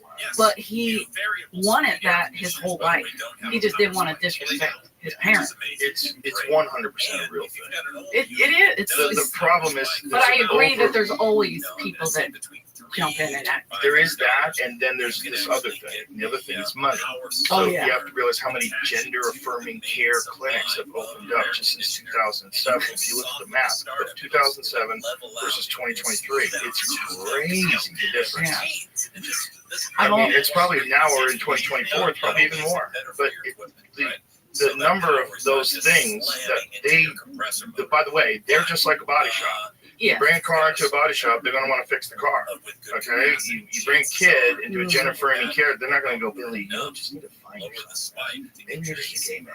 Right. They're not going to just tell them, there's a lot of social pressure on us. And you're very uncomfortable in your own skin, in your own life, and you're thinking that this is going to be the solution to make you whole. Right. And also, if you're a woman, if they give you testosterone, you are going to feel better. The thing about testosterone, it alleviates anxiety. It does all sorts of things. It creates a sense of euphoria when girls take it in high doses. And my friend, someone in his immediate vicinity is transitioning from a girl to a boy. and he found out like what the dose was. The dose of testosterone. He goes, this is like a hardcore bodybuilder steroid dose of testosterone. Wow. Yeah. He's like, this person was banging like a lot of tests every week. And it was just changing everything, changing their voice, Yeah. changing their facial structure, growing a mustache, like weird shit. Mhm. Like knowing someone their whole life as a girl, then all of a sudden they have a fucking beard. Yeah. What is happening here? Yeah, so of course it's gonna make you feel different. But is that who you really were? Is that who you really are? That's the hard part. I think of that a lot because I think if I did it, if I, how would I feel? Because there are people that do it and then say, I want to go back. Yeah, you transition. That's- They get shamed. Well, that's That's what's scary. Those people get attacked though, because they're fucking up. Because here's the thing, and you just have to look at it like a system. Groups of people always want more people in their group. Always. Like people that use Windows PCs will try to convince you that Apple sucks. Like they will. I know I have heard it. I've heard the argument. Now, trans people, unless they're actively trying to reproduce by going to a clinic. Mhm. So unless you're a trans woman who has a fully functional dick and you're having sex with a trans man who has a fully functional vagina and hasn't taken so much testosterone that they're no longer fertile. And then even so, like, what's going on there? Yeah. But that's like, it's not the regular way that people have kids. So and there's no guarantee that you're going to have a trans kid. So there's only one way to get more trans people. You got to recruit. Exactly. You got to recruit. Everybody needs a recruit. If you can't draft, you must recruit. That's what they would say about gay people. The recruiting. Well, That's some what I'm of saying. them do. Some do. But that's what I'm saying. There's always a percentage. I had this friend that was gay, and he would always talk about how we could get straight out and let himself get drunk. Oh my God, I have so many friends. He loved it. He thought it was so funny. He's like, all these straight guys. Like, yeah, Just get him a little drunk and tell him you suck their dick. It's amazing how many of them let you. it's unbelievable. Yeah. And then I know women that are gay and so forceful. One is like, she would turn women, if you will, for a period of time, date them, drop them like a bad habit. Now they're all fucking confused. They don't know who they are. Am I gay? Am I straight? Who am I? What? And then go through all this crazy mental breakdowns. I have two really good friends that like went crazy over this shit, and I'm like, They got turned out by a lesbian. turned out and turned down. See ya. Because- Bye, bitch. Like Later. sometimes lesbians come as hard as guys. You know what I mean? Yeah. Like Same treat you kind that of same behavior. Yeah. drop, you just cut you off. Well, You're it's out. also you're recognizing if you're in that dating game, right? Uh-huh. There's like two players in that dating game. Yeah. There's the strong, like successful, like dominator, Right. which could be a woman. Yeah. And then there's the person like, well, sure, I'd love to come to work with you. You know, like the New York, Yeah. New York. Yeah. Just it doesn't even have to be male or female. It just has to be like there's guys like that wind up with these boss ladies. Mm. Like, how many boss ladies do you know that have like these really like bag of milk husbands? Like, these guys have zero will. Such a great line. They just have no will. There's no drive. If someone breaks into their house, they're gonna faint like a possum. Like, There's no animal in there. You know, it's just, it's all gone. he's under the covers. You Yeah, get him, honey. if it wasn't gone because of environmental conditions or biology, it's gone by the circumstances they find themselves in. They have a dominant woman. She yells at them and they get no sex. I try to not be that way, but I have done that. I have done that. Like, I remember Andrew Dice getting angry. I always call him Andrew, whatever. When he got angry at me because there was like a fight, he got an argument with this guy at 7-Eleven, and I got in between, and he was just like, "What are you doing?" And I was like, "I'll kill somebody." What? You know, like, you want me to help? Like, I thought we were on the same team, you know. But he got mad, and I was like, "Okay, you gotta calm down with your bruteness, okay, Yeah. and not, you know, throw a man through something, because I'm an idiot like that. I just, again, like it comes to growing up with the wrestling and like even like you and I, when I physically literally started wrestling, and my mom was like furious at that. Like, what are We you used to doing? love going to watch you. But she When we was saw you in mad. the forum, it was awesome. You're a fucking pro wrestler. It was incredible. It was amazing. I loved it. I was like, this is Yeah, so you were really good. good at it too. Um, It was fun. It was fun. It My was mom fun to started watch. giving me notes. But it was entertaining. Sure, and It's that's very entertaining. what it's supposed to be, Yeah. you know. And so, yeah, I would have like, you know, now I'm physically in the ring fighting with people. Like, she was so embarrassed, but there was a point I was gonna make, and I lost it to my brain. No worries. But yeah, it's just I'm saying like that whole trajectory of like I'm still doing boy-like things in a girl's body. Right. And I do believe what you're saying, like it's like my brother Charlie joking and talking about like it's hitting everywhere. He went to the doctor and they were asking him questions. What do you identify as? Well, Charlie's in his 50s. What the fuck are you talking about? You know what I mean? I Like, know, it's funny when they bring it up out of nowhere. What are your pronouns? you What are can your see me, pronouns? bitch. Like, How do you identify? but they Your mustache and your gray chest yeah, hair. he's sitting there, you know, he's rubbing one out. Like, what are you saying? You know, like, but he looked at her because it's so foreign Right. to him. And the lady apologized. She goes, I'm sorry, I have that. Like, because they, It's like part of People the get- regulations. yeah, it's Well, it's like- probably a DEI thing. it's so crazy. Yeah, it's you know, the Vivek Ramaswamy, that guy was running for president. He's a brilliant guy. And he said some very interesting things. When he said he called it the tyranny of the oppressed. He goes, yeah, it's not good to oppress people.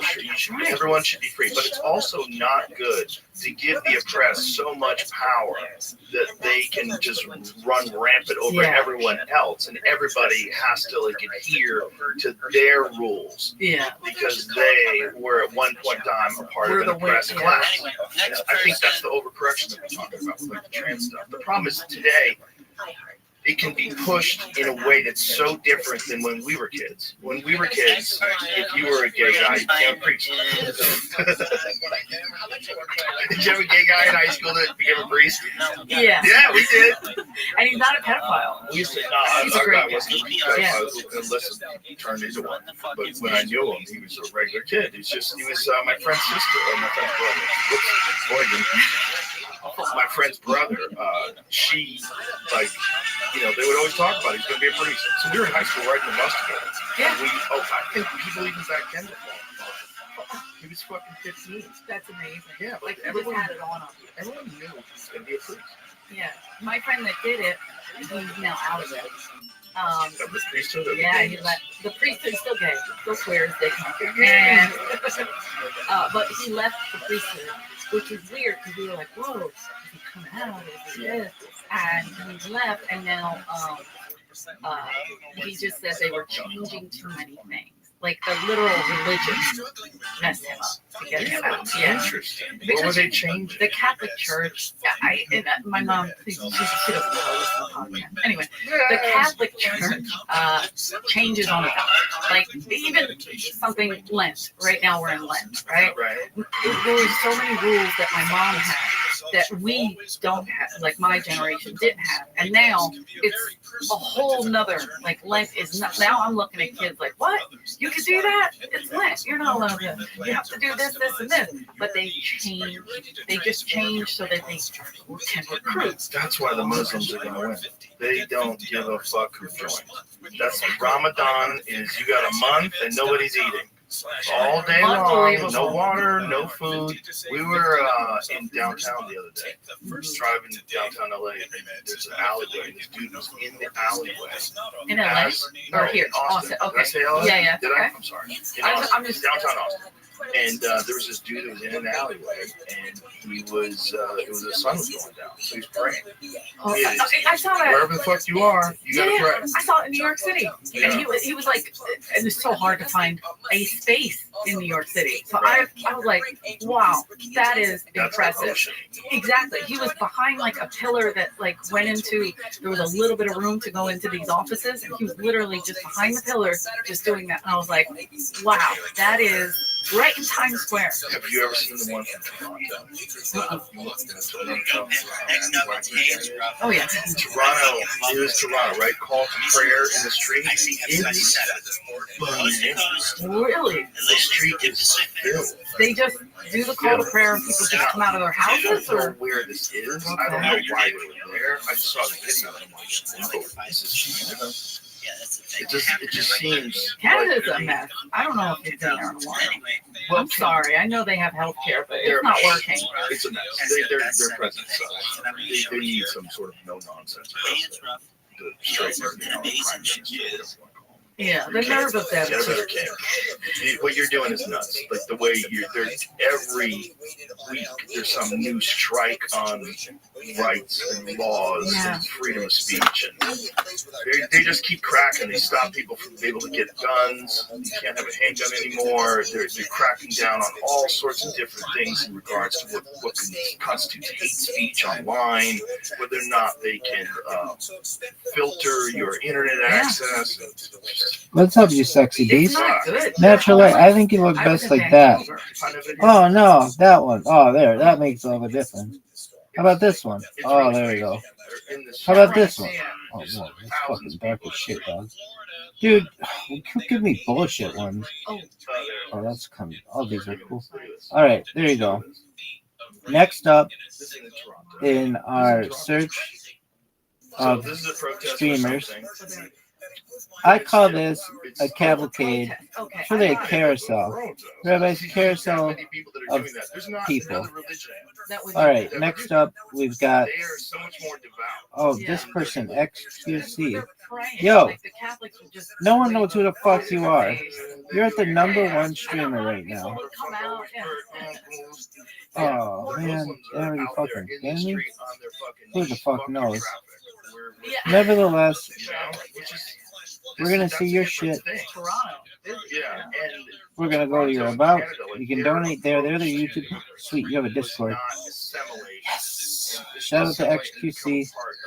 Hey, don't worry. This isn't going to work because Tim Cook sucks cuts. Their thing was like, no, keep your culture. Here we go. Keep your culture and keep it here. Is it going to work now? Sharia law. Like, what are you guys What in the saying? fuck? You know there's parts of the world that are living like the 12. Dude, I don't know. Maybe he likes it 3 times. Yeah. That you have to press that button. Tim Cook sucks. Everybody can blame Tim Cook for that. That all sucks. What is this bullshit? Your personal channel, cool dog. I want you to know I don't have time to read any of this bullshit. Just check it out. All right, that's cool. That's cool. You got a nice Discord. All right, now we're gonna check out. You have a Twitter. Look at your shit up here, dog. That's you up there. Here you go. Player of games, dog. Rabbi Rothschild is amazing. If you didn't know that. Yeah. What do we do to There's all your stuff. Accountability is Or everywhere. here's all your stuff. You can subscribe. And so let me tell you about Rabbi. So many different bases. We're the only country that has bases. I'm Rabbi, and I'm the greatest person ever. So feel free to follow me if you want. I don't really care if you do. It might make my video, and I might make another video on how amazing you are. I wanted you to know, though, that I've seen multiple military bases. I think that you have a lot of potential as a kick streamer. You're #1, so you're just great. And I wanted you to know that Rabbi's coming for you. So enjoy that spot for as long as you like. But one of these days, Rabbi's going to sneak up on you. And boom, to the moon, baby. So shout out to you, XQC, for being a wonderful kick streamer. Shout out to Rabbi for being sexy. Peace out, everybody. Is not published by the Pentagon, but it is known to be around 750 bases in at least 80 countries. 80. Because I was thinking of the main ones that I hear. Yeah. Imagine there's 750 Apple stores. I think there is. I gotta be honest. In countries that we like invade and put an Apple store in. Wow. We're like, what is Apple trying to do? Apple and Starbucks side by side. They're everywhere. McDonald's. Congo. Yeah.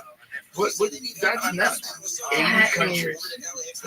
80 countries. 700 plus military bases. Holy Yeah. So, you know, when you see terrorists, you go, why are they mad at us? Oh yeah, I never. There's 520 apples. Oh, there you go. So there's more military bases in other countries than there are Apple stores. Apple, you're slacking. Isn't that wild? Wow. That's pretty wild. We're a bigger And people are business. still talking about Microsoft? Yeah, What the is U.S. happening? military is a bigger business than Microsoft. That's why they had to recruit the trans. They're like, we What? just need bodies. Get that admiral. That fucking dude. Put him in a dress. Put him in a fucking. Oh. Make him an admiral. Yeah, get everybody excited. You can become an admiral if you're a girl. You win one of the year. Get one of the year. You gotta look. I know you're a loser as a guy, but listen. As a woman, Nobody you're wants to a fuck you winner. anyway. Why don't you just pretend you're a woman for a little bit and move up that goddamn ladder the times? Yeah. That's what you have to do. Swim it out, Yeah, bitch. swim it out. Ugh. That's the world we're living Yeah. in. So there's, and then also you have China, which is so much more clever than the United States. Yeah. They've been around and they've thrived economically for 4,000 years. So China has been infiltrating all of our education system. Easily. Infiltrating, buying up stock in businesses, buying up land. They have their fucking tentacles in the entire system in this country, and they run the most addictive social media app. Like they, Yeah. and you know, Adam Curry said this best. Like he's the original. Let me say this. I see everybody set up. Got him MTV. Oh, Remember? yeah. Yeah. Yeah. You know, Dan, podcast. He's the best. I love him. But Adam pointed it out. He's like, this is the only time where there's been a thing that the United States makes where China dominates in what is ordinarily thought of as like a creative thing, like tech thing. Like for like a social media app, the TikTok's the most addictive. And he thinks that all of this attacks on TikTok, they're not doing anything different than we're doing. He goes, all the attacks is all just really designed to shut out the competition or break it up. Yeah. And then make other countries, like China, if they have an app like TikTok, you have to sell to America. Mm-hmm. And then you keep doing the same thing, but now we'll have data. We don't want to data those other people that are shifty. We want to know our shifty Yeah, people. that's right. We're going to keep an eye on you. We're shifting our Use own. your microphone and look at all your fucking text messages you send your friends. Yeah. Check your memes folder. For fucking dangerous things. See how much makeup you really have. That's all they do. This guy in Belgium, he's in jail because he's been sharing racist memes with his friends in a private chat. And then we went and saw the memes. They're like nothing. Oh yeah, mine got out. They're nothing in the, like they were talking about like Nazi ones. Did we ever find that? The Nazi, we did. We showed it on the show. See if you can find his memes. Yeah, there definitely was a gun thing. But the guns one was like they were in another country taking photos with guns, saying something like that. Oh, Well, anyway, they arrested this dude, but they're allowed to look in your private chats and then sentence you for memes you send your friends. But that's how slippery this shit can yeah. get. Yeah. You give people control over what you can and can't say, and then you acknowledge that you're getting influenced constantly by foreign governments and foreign agents that are trying to sow the seeds of chaos. Yeah. What's up, the next person we're going to check out is Chenzo. Racism, Holocaust denial in relation to material shared amongst private group chats. Although Van What's up, you Lieberman sexy denies beast? sending Naturally, I himself. think you look So he just was like on that. the chat. He was on the chat that What's up, you got sexy all beast? these things shared. Naturally, $500. Let's see what the actual memes Trying to find them out. What's up, you sexy beast? Naturally. That's Can crazy. you, I bet Reddit has Did you see? 4chan. I bet We made a 4chan wonderful does. kick streamer. Shout out to Rabbi for. You don't know how to look up on 4chan? What Are is you a fake internet guy? You know what I do? I call Duncan. By the way, Duncan's on 4chan all day long. No, Hey man, I'll use my burner account. I'll ask the guy. I'm obsessed with them. He's the best. The greatest human being ever. We forced him into being the talent coordinator at the Comedy Store. Yeah. Well, that's how Duncan and I became friends. Talent coordinator? Yeah, I used to call up and leave my avails. We'd have these crazy conversations about like Alan Watts and like some speech that he gave. He's literally yeah. the smartest person in the world. Well, he's a fascinating guy because he's so uniquely him. Like Duncan, he doesn't change who he is to be around like other people. He's always been this really odd kind of hippie guy, but also like very objective about things. And he'll see like people getting sucked into a certain pattern of thinking, like, hey, what? Hold on. Like he'll be one of the first to, and he's really great at satire too. He's really great at pretending he's really into something. He uses Twitter for that all the time. Like if you look at some of his tweets and you didn't know, you think he's serious. I read and I go, this is the greatest. What he did one recently, something about the CIA. He's just fucking hilarious. I don't understand how people can't read the sarcasm. Because they're dumb. Well, I guess you're right. Yeah. But what he's saying, I'm not smart, but what You gotta he's survive that. You have to develop some kind of smarts. All his brothers. but laughing at what he's saying, like it's so bizarre that you know it's fucking crazy. Not if you're one of them Illuminati people. Oh, like believes in. Everybody's eating babies. And you get adrenochrome. Yeah. Yeah. I'm looking for those babies. But there's a thing, if you're on this podcast, there's a certain group of people that will think you're in with the Illuminati. They would think that I'm in. I'm in? With the Illuminati. I'm here to tell you, folks. Me, the guy who has the #1 podcast in the world, this fucking thing is like, it's all in my head. It's all me getting text messages. It's all me like emailing guys to get them to come on. It's all in my head. There's no CIA. There's a You're right. Like an NSA, and it was like an undercover spy. Sort of like the. So that strip search was normal? I don't know. You gotta do cabin search. That was the thing about the rock and roll movement in Laurel Canyon in the 1970s. Eddie Bravo made me read a book on it. Oh, with the I watched the documentary, I think. Yeah, there's like a crazy fucking conspiracy that the CIA created like Jim Morrison, the Doors, and the rock and roll movement in the 60s, all the decadent rock and roll. Yeah. And there's weird connections. It's like you gotta go like, whoa, there are some connections there. Here's the thing, I don't think you can create a Jim Morrison. You need to have a guy who's that guy. But Jim Morrison's dad was like a federal agent. Jim Morrison's dad was, what was Jim Morrison's dad? He was a general. Wasn't he in the CIA as well? No, just a general. So, Gave the orders. okay, Jesus Christ. Whoa. Okay, so imagine that. So his dad, deep state. Right? So that's a military connection. Okay. Yeah, look at that. Rear admiral. Not what I expected. Okay. So he's not a general. So he's heavy duty military man. And then his son goes on and becomes one of the biggest rock and roll stars of all time. And like a complete counterculture figure, drugs and chaos, and pulling his dick out in front of people. Right. Madness. Driving a 67 GT500 Mustang in the desert, and fucking hair and sunglasses. And, Oh, pimps. there's people What that up, think sexy that beast? sort of Next image, up, this we've got rock and roll star, the decadent, depraved rock and roll star Convoy. was Or Convy. by the CIA. What up, baby? This was All part gas, of the no brakes. same, That's what I am, baby. anti-war movement I am all gas, where they were no trying to brakes. stop the anti-war Yo, movement, dog. trying to stop the hippie movement.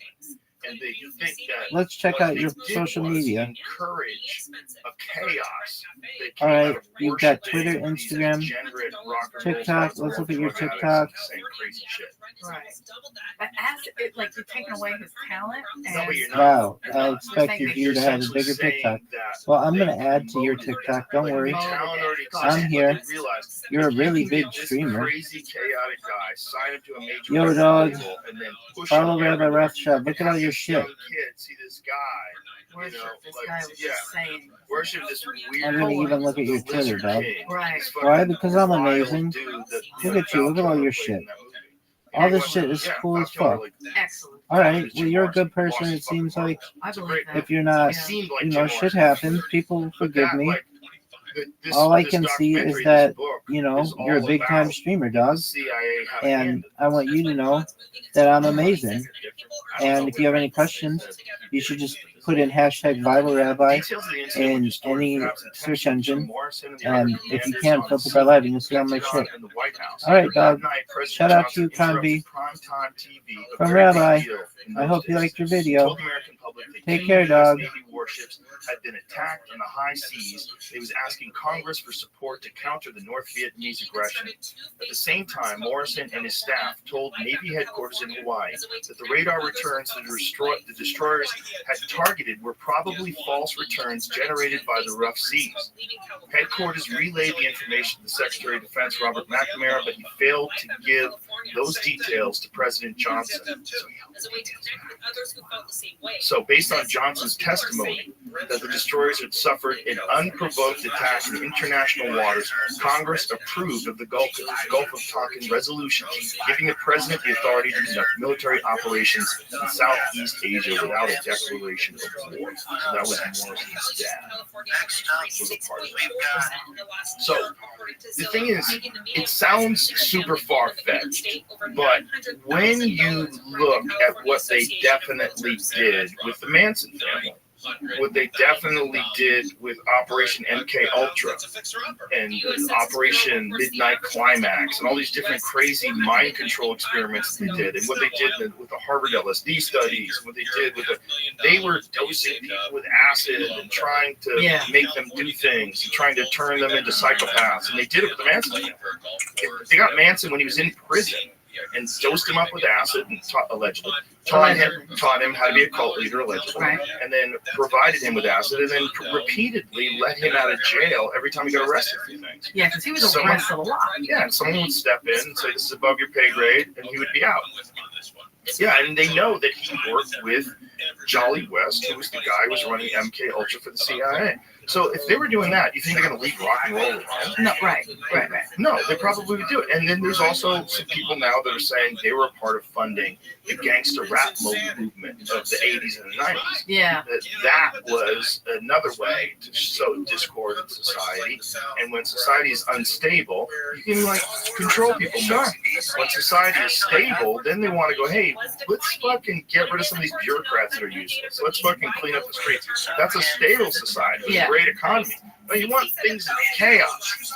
And so that's the way you stay in power and stay in control.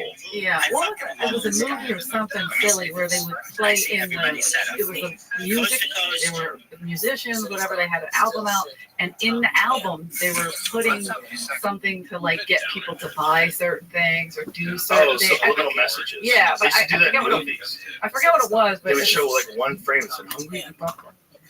Yeah, they would show a photo. Was it a silly Will Ferrell movie? It's drive me crazy.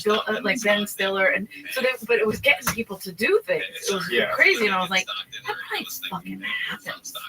You just movies and Josie and the Pussycats. I know it's something stupid. Find themselves in the middle of a conspiracy to deliver subliminal messages through the popular music. It was so silly. Find themselves in the middle of a conspiracy. So that was the TV show. Oh no, this is later. This is way later. Yeah, Josie and the Pussycats was an actual animated show that was on when I was a kid. That's why I was thinking. So that's the movie from 2001. Yeah. Is that Will Ferrell? No, he's in it. I just remember it being quirky. Oh, I never saw this. She was my favorite. Look, excellent. Yeah. I think I watched it because Parker Posey was in it. Yeah. You ever watch that show? My mom loved that. Such a good show. She's like, put that shit on again. I'm like, shit's crazy. You know what's a good show that I used to shit on for no reason at all? Because I just never watched it. The Big Bang Theory. Oh. Big Bang Theory is a fucking funny show. It is funny. It's a funny show. It has, yeah. it's people say it's canned laughter, but I think No. they did do it in No, front no, of the no, studio no, audience. they did. Well, some of it is canned laughter, but that's the case in every single sitcom. So what happens is, in any single sitcom, you'll have takes that someone flubs a line or something fucks up, Sure. and you have to redo it. Sometimes you redo it without the audience, so you have pickups. Yeah. So after the sitcom's filmed, the audience leaves and they say, "Oh, Joe, you have 2 pickups. Dave, you have 2 pickups." And so you'll just wear whatever you wore in that scene again and redo the scene. So you'll do it with no audience. Yeah, I So- didn't think of that. I thought they redo it with the audience. No, sometimes they do that too. We did that too, but you don't want to beat the audience up. Right. Sometimes if it's just a real quick second take, let's do a second take. We'll do one more time, folks. But if there's like a real pickup, or maybe they need a writing fix, like maybe someone comes along and sometimes they'll be watching it live and they'll go, "We need a better line here." And so they'll go, "Okay, let's get it in post." So then they wait until after the show and then they do it. So if you watch like an episode of Big Bang Theory and no one's laughing, and the reason why is because they probably filmed that without an audience. Sure. It's part of the process of making Yeah. a sitcom. Also, But it's a funny fucking show. it's funny, and what they're talking about is bizarro. Like that, we call my nephew Brandon Sheldon because he's like Sheldon. You know, everything's a ritual. Like you have to do it a certain way. It's just, It's incredible but the character. way he shits on people, Yeah. and the way he does like saying things, and then like they'll have to remind him, "Hey, that's sarcasm," and he's like, "Oh, that, like you people, like you're so minimal." Well, he's also not that competent. Right. You know? It's just like He's bizarrely smart. bizarrely overestimates his Yeah. work. So even amongst other physicists, he falls short. It's very complicated character. It's very fun. I think it's great. I think he did a great job with it too. No, it's a great show, but I was watching the other day. You know, the reason why I found that show actually is a show that I think is even better than that, which is Young Sheldon, which is a Netflix show, which I is haven't no seen that's audience. new, right? Yeah, and Young Sheldon's about him when he was a little boy. And it's hilarious. Oh, that's It's cool. not new. I think there's like several seasons. Oh, newer. 6. Yeah, newer. Yeah, but I think there's like 6 seasons. I think they started making it after Big Bang Theory was done. So then they did Young Sheldon. Right. But it's a really funny show. And I was like, God, yeah, this is about the Big Bang Theory. And then we started watching the Big Bang Theory. I'm like, it's a good sitcom. And it made me think, like, man, other than Miss Pat, who has a regular sitcom, she has an actual legit film. And it's hilarious. It's hilarious. But you have to have the BET app to get it. And maybe it's on something else too now. Right. What else is Miss Pat? I see it on BET. So other than that, like, dude, they don't exist anymore. The Not- audience sitcoms, there's to be 100 of them. Not good one. They used to be on the WB and Yeah. UPN and fucking ABC and NBC and CBS and Fox, and there was so many fucking sitcoms. Yeah, I think now everything's got Oh, hospital. okay, you can get it on everything now. Oh yeah. So you Okay. can get it on Roku, Amazon Prime, YouTube, Google Play, Apple TV, and BET Plus. Well, Apple TV is real good about that. Most shit you can get, even stuff that's like, you know, I'm watching Shogun. Shogun's on FX. Somebody just told me about that. I gotta get into it. They said it's really good. It's very good, but you can watch that on Apple. Yeah. You just get it on Apple. I love Apple TV. I have that. They just turn you into a fucking Apple robot and buy everything. You really Suck into do. the ecosystem. And they make it easy. Like, you resist, but you're like, why am I resisting? It's so much better. Like, my phone is a remote control. Use your Yeah. phone as a fucking remote, and it's a better remote control than the one that's on your Absolutely. stupid thing that the guy programmed. Wait a minute. This could be a remote? I'm kidding. Phone's My the niece remote taught me for that. Apple TV. It's incredible. Yeah. It's the best. The Apple TV, and go back to the TikTok thing, I would see a lot of clips from this pack. People love it. So it's great to see, because then this is another thing, they'll play clips from TV shows. So you're like, oh, what's that show? You know, and then you kind of get into that. Or I never watched that, whatever show was out a long time ago. And then I'm like, oh, I should check that out. And you'll find it on the apps. And so now I'm like watching it. So TikTok is telling me what to do. Yeah. They're definitely moving you in a direction. Yeah. Well, I mean, it's not bad.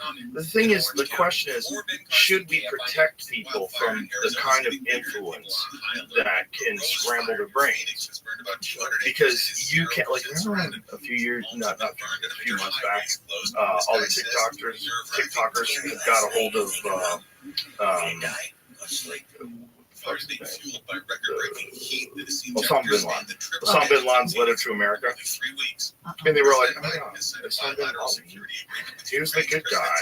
Like, in America's the bad guy. And it's like, all these fucking Cobra Kai. What is this shit? No, I'm telling you, this is foreign influence. I guarantee you, there's some of that that's a part of like the accentuating that. And then there's also like the radical left today that wants to, you know, attack everything that's America and thinks that American flags are racist. You know, people are out of their fucking minds. Well, anybody that wears an American flag is considered like the, you know, Trump or whatever. It's hilarious. It's the left, right? Is it the left? I'm not good. I don't know. Yeah, it is. Oh, I was literally looking at myself like, hi. And then I'm looking at Mitzi's nipples, and yeah, that flag is gorgeous. See, I grew up. My mom worked for the Philadelphia Navy shipyard, so she had rules.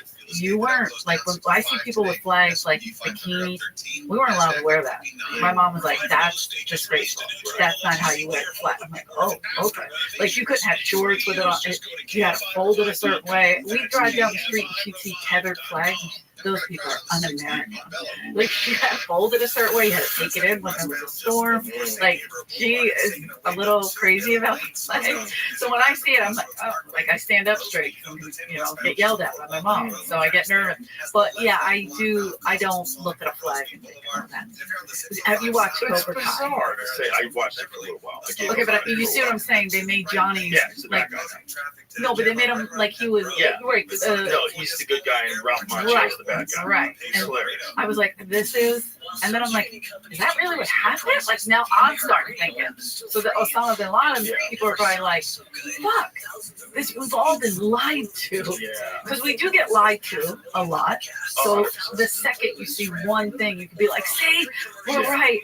Also, Osama bin Laden was a CIA asset. Osama bin Laden trained the Mujahideen to fight the Soviets. He was a part of that. Yeah. So when he turned on America, it's not like we didn't do anything. Again, we're like a crazy girlfriend. Like, I didn't fucking do anything. I didn't do anything. It's no big deal It's like that I shot his up. window out. Why'd you guys get kicked out? We were just laughing. We weren't doing anything. We're just laughing and they kicked us out. Like, how many times I've heard that? I was helping this show. How many times have you heard that? A billion. I was so Easily. disappointed in Donnell yesterday. Donnell was telling me he started his career as a heckler. Shut the fuck up. Donnell Rawlings what? started his career heckling. He's like, son, I was moving tickets as a heckler. He was saying that people would come to see him heckle. They would heckle the comedians. That's how he got it started. I don't know how to feel about that. That's how he got it started. He got his career started as a heckler. Our enemy? I could let you feel bad about that now. Yeah. Do you feel terrible about that now?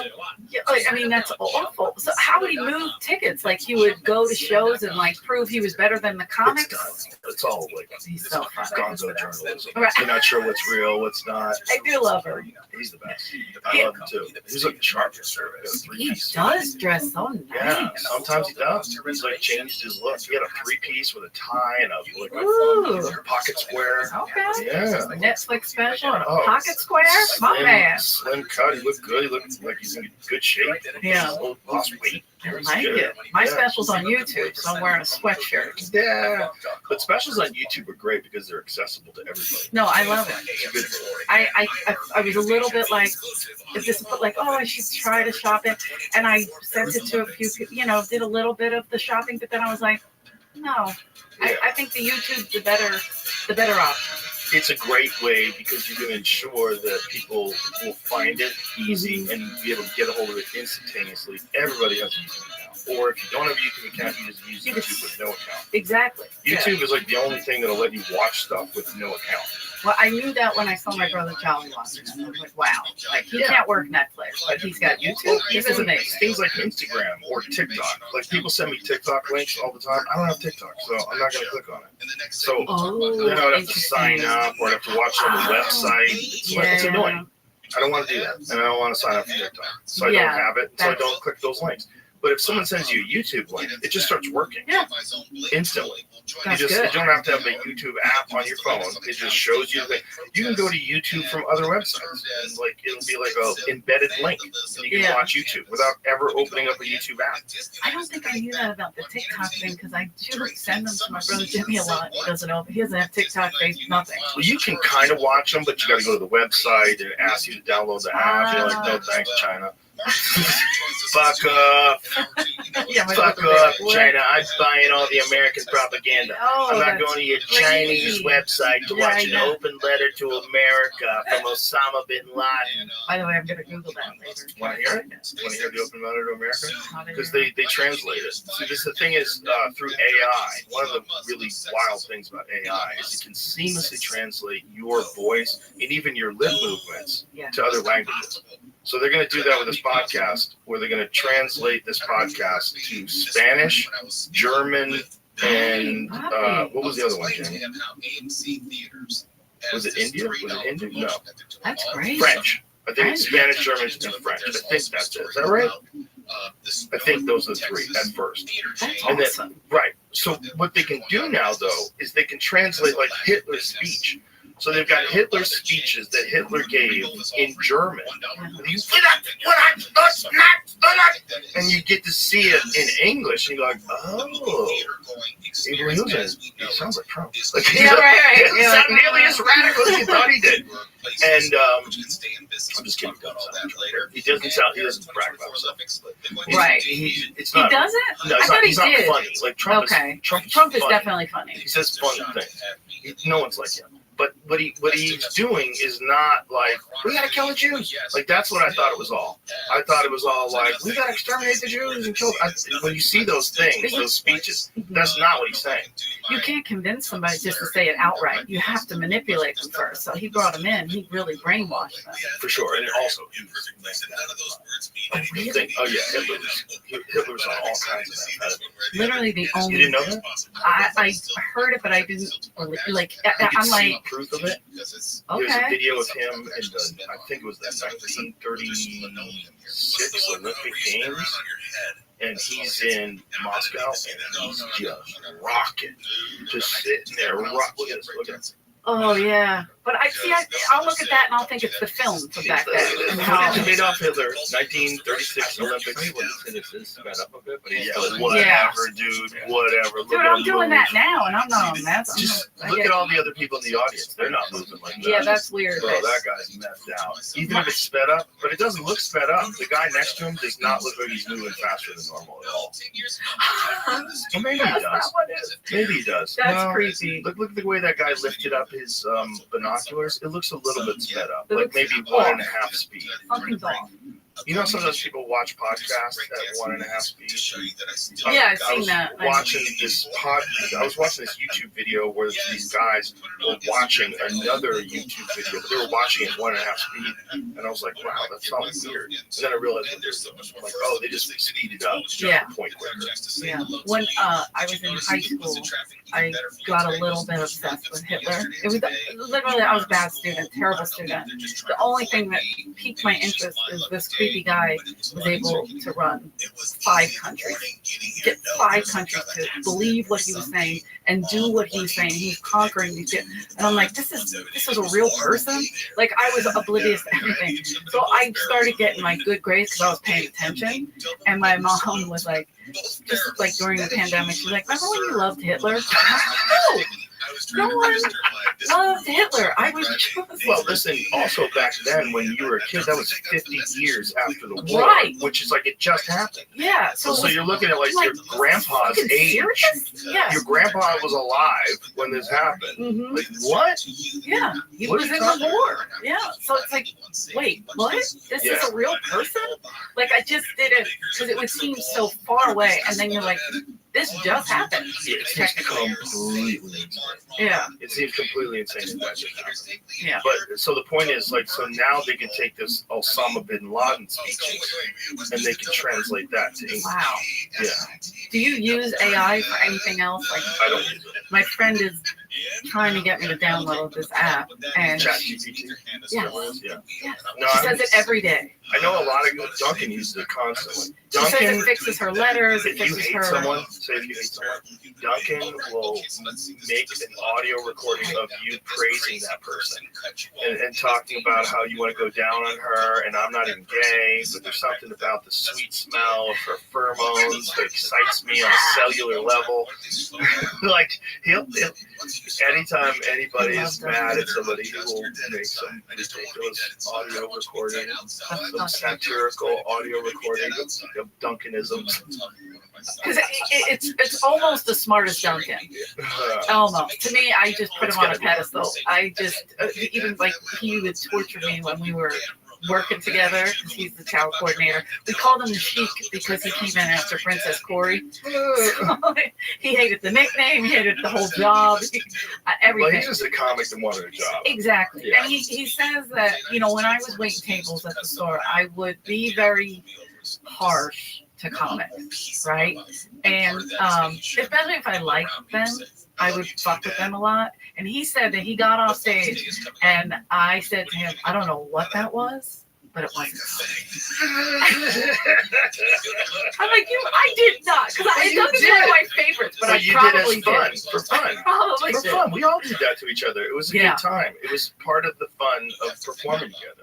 Yeah. Yeah, but it's like what Duncan was like this, like is a completely unique person. Like, hi, what are you doing?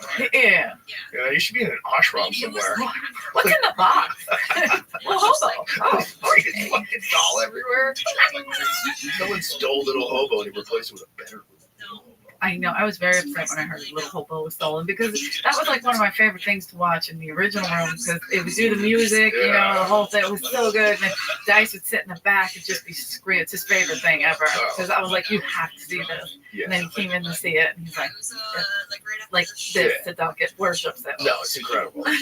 But Duncan is just a unique guy. There's no other Duncans. I don't know anybody like him. I know people that like try to pretend that they're that guy, but that's really hard. He did call me an old mayor for a while. So. Mayor.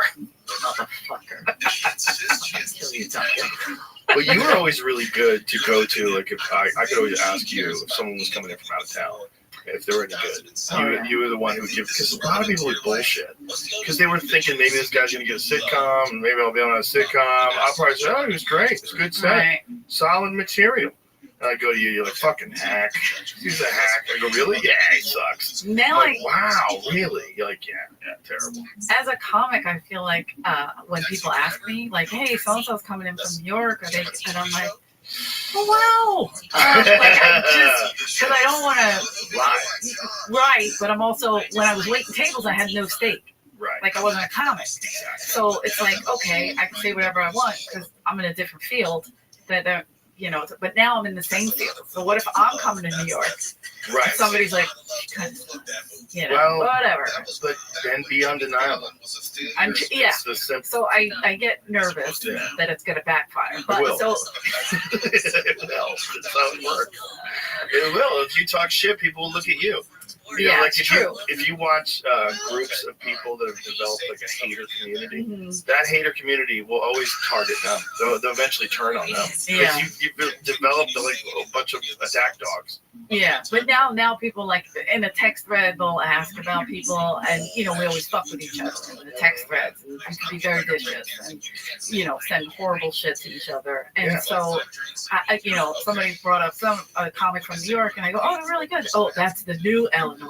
Oh, they're really good. And I'm like, go fuck yourself, because now I'm watching people in a different light. Yeah. So you're I being a don't little know. more- Yeah, but there are people that are objective. Like you see Oh, some and you people still that- see them clear as a fucking. I mean, anything. They just like plug and play. Yeah. They like find a topic that everyone's talking about. Talk about that topic. That No topic, unique take. no zero unique take, but also like sometimes it's internet jokes, and I'm like, dude, Oh yeah. you're getting away with this. Like Rick Ingram said something about a comic that is getting a lot of press right now, whatever you want to say, for their special, and he was like, "This is vaudevillian." Oh my god, it does go that far back. 'Cause I'm like, yes, that is accurate. but I don't try to shit on as many people, but I do see it still. Yeah, just it's sometimes. But sometimes you have to be honest. Like, Sure. there's a problem when you're running a club. You know. Oh, like, God, yeah. With my situation. Thank God I By have the way, that. that club is great. so fucking amazing. It's pretty fun. I can't. Yeah, I love Last week, 2 weeks, whenever I was here, I'm still not off that high. it. Yeah. Still not off that high. And getting to do it down my rare, even fucking better. Yeah. It's a fun place. Yeah. So I give up all the power to ask. I basically Sure. say, look, you know what you're doing. You're really good at it. You decide who's booked here or not. We talk about it. We Yeah. talk about certain things, but you know, when someone hits me up, and it's hard to say. Yeah. You say to that person, like, you lost away. Like, I Right. don't know what you got, but it's not good. Whatever you just did, it wasn't covered. I don't know what that was. But the thing is, it's like, especially if you're in a scene that sucks. Mhm. Like if you're out there, that's one of the things that's the most beneficial is you're involved with a bunch of other guys. Sure. You know, like-minded people. Yeah. And everyone's kind of doing the same. You know, and you get to feed off of each other's success Sure. and energy. And there's a lot of comics out there that do not have access to that, and Right. they get stagnant. You get stuck in this little. Mhm. Like I thought about this job I didn't get a long time ago, and then I saw a person who got the job, and I was like, oh, I'm glad I didn't get that job. It was a writing thing, but now they're stuck Mhm. in that little. And they can't get out. Because you get a good living, and then all of a sudden during the pandemic, all that shit got shut down, and all those guys are like, oh no. Yeah. And I can't go on the road anymore because nobody knows who I am because I've been working in a writer's room Yeah. for 20 years. And now I'm Yeah. watching that person like try to bring themselves back, and you're like, the Oh, paddles yeah. aren't working. And you also have a family now, and you have a Sure. mortgage, you House, you're yeah. not a 21-year-old guy on the road where you just kind of like sleep with two other dudes in a hotel room and crash. Yeah. By the way, I can sleep do in a that. tub because everybody snores. Right, right. Like, you know, it's like we did wild things back then. I Sure. slept in a storage room once. I did a gig on an island, and they had cots in a storage room. It was like canned tomatoes and shit. We had a bathroom that we could shit in, and then it was like there was nothing there. Yeah. There's no hotel. It didn't exist. Yeah. There's so many gigs like that, but those they build character. Those are important. Oh, certainly. You can't do those. Certainly do character. No, but I will say that I do kick myself in the ass a lot because I didn't start when I first moved to LA. I waited tables 12 years, then left, came back a year and a half later as a comic. That's mental illness. I know. I get it. Not. You But- just didn't jump. But that's weird. Like all those years, no interest in it, no nothing. That's the weird part. Because you didn't have an interest. But no, and I think it was Freddie, when Freddie Soto passed, that was the jarring moment. That was like, what are you doing? You know, and he would say it constantly. You should be doing stand-up, come on the road, you know, that kind of shit. And so, and a lot of comics said it. But it was, you know, because we would fuck around in the kitchen. I mean, I'm doing bits in the kitchen with you, with the, looking for a I stamp. know I used to always do this thing before I would say, hey, I gotta send a letter. Do you have a stamp? And she had an apron. She'd put her hand in her apron and just start fingering herself. And I'm like, are you finding the stamp? Childish. People around us would be like, what the fuck are you guys doing? I'm like, are you okay? Yeah, Like, and I what just is that? get And it real was just hard like in there. this running gag that we did for like 5 years. So stupid. But like, I was bored doing comedy Yeah. in the kitchen, but Well, we're we just were fucking trying around. to find things that would entertain our brains. Right, right. But you were always doing it with us. So like, then you did the pro wrestling, and then you did stand up after the pro wrestling. Yeah, Which is like, that's oh, a bizarro. but it worked. Like now you're a headliner. Like it worked. And that's what I'm saying. I'm loving it. I mean, probably I got lucky with like going on the road with Dice. We only had a few uncomfortable encounters where I had to share a room with him and his ex-wife. Those were hilarious. I'm gonna be killed. I'm not listening. I swear. I've never heard any of this before. That's crazy. Dice made you share a room. Well, Bill, I'll tell you what He was already happened. Dice. He already No, sold he out was huge. Madison Square Garden. It was doing great. It was my fault. It was I was supposed to leave at a certain time, and the plane got delayed. Not my fault, but whatever. Like, so it was like, oh shit, or immediate like that. That was the only uncomfortable. Other than that, we're in 5-star hotels, so I'm spoiled. Right. Right. I get that little one thing. And it was, oh God, what is this? Yeah. Then I go on the road as a headliner by myself, and I'm like, oh, this is different. Yeah.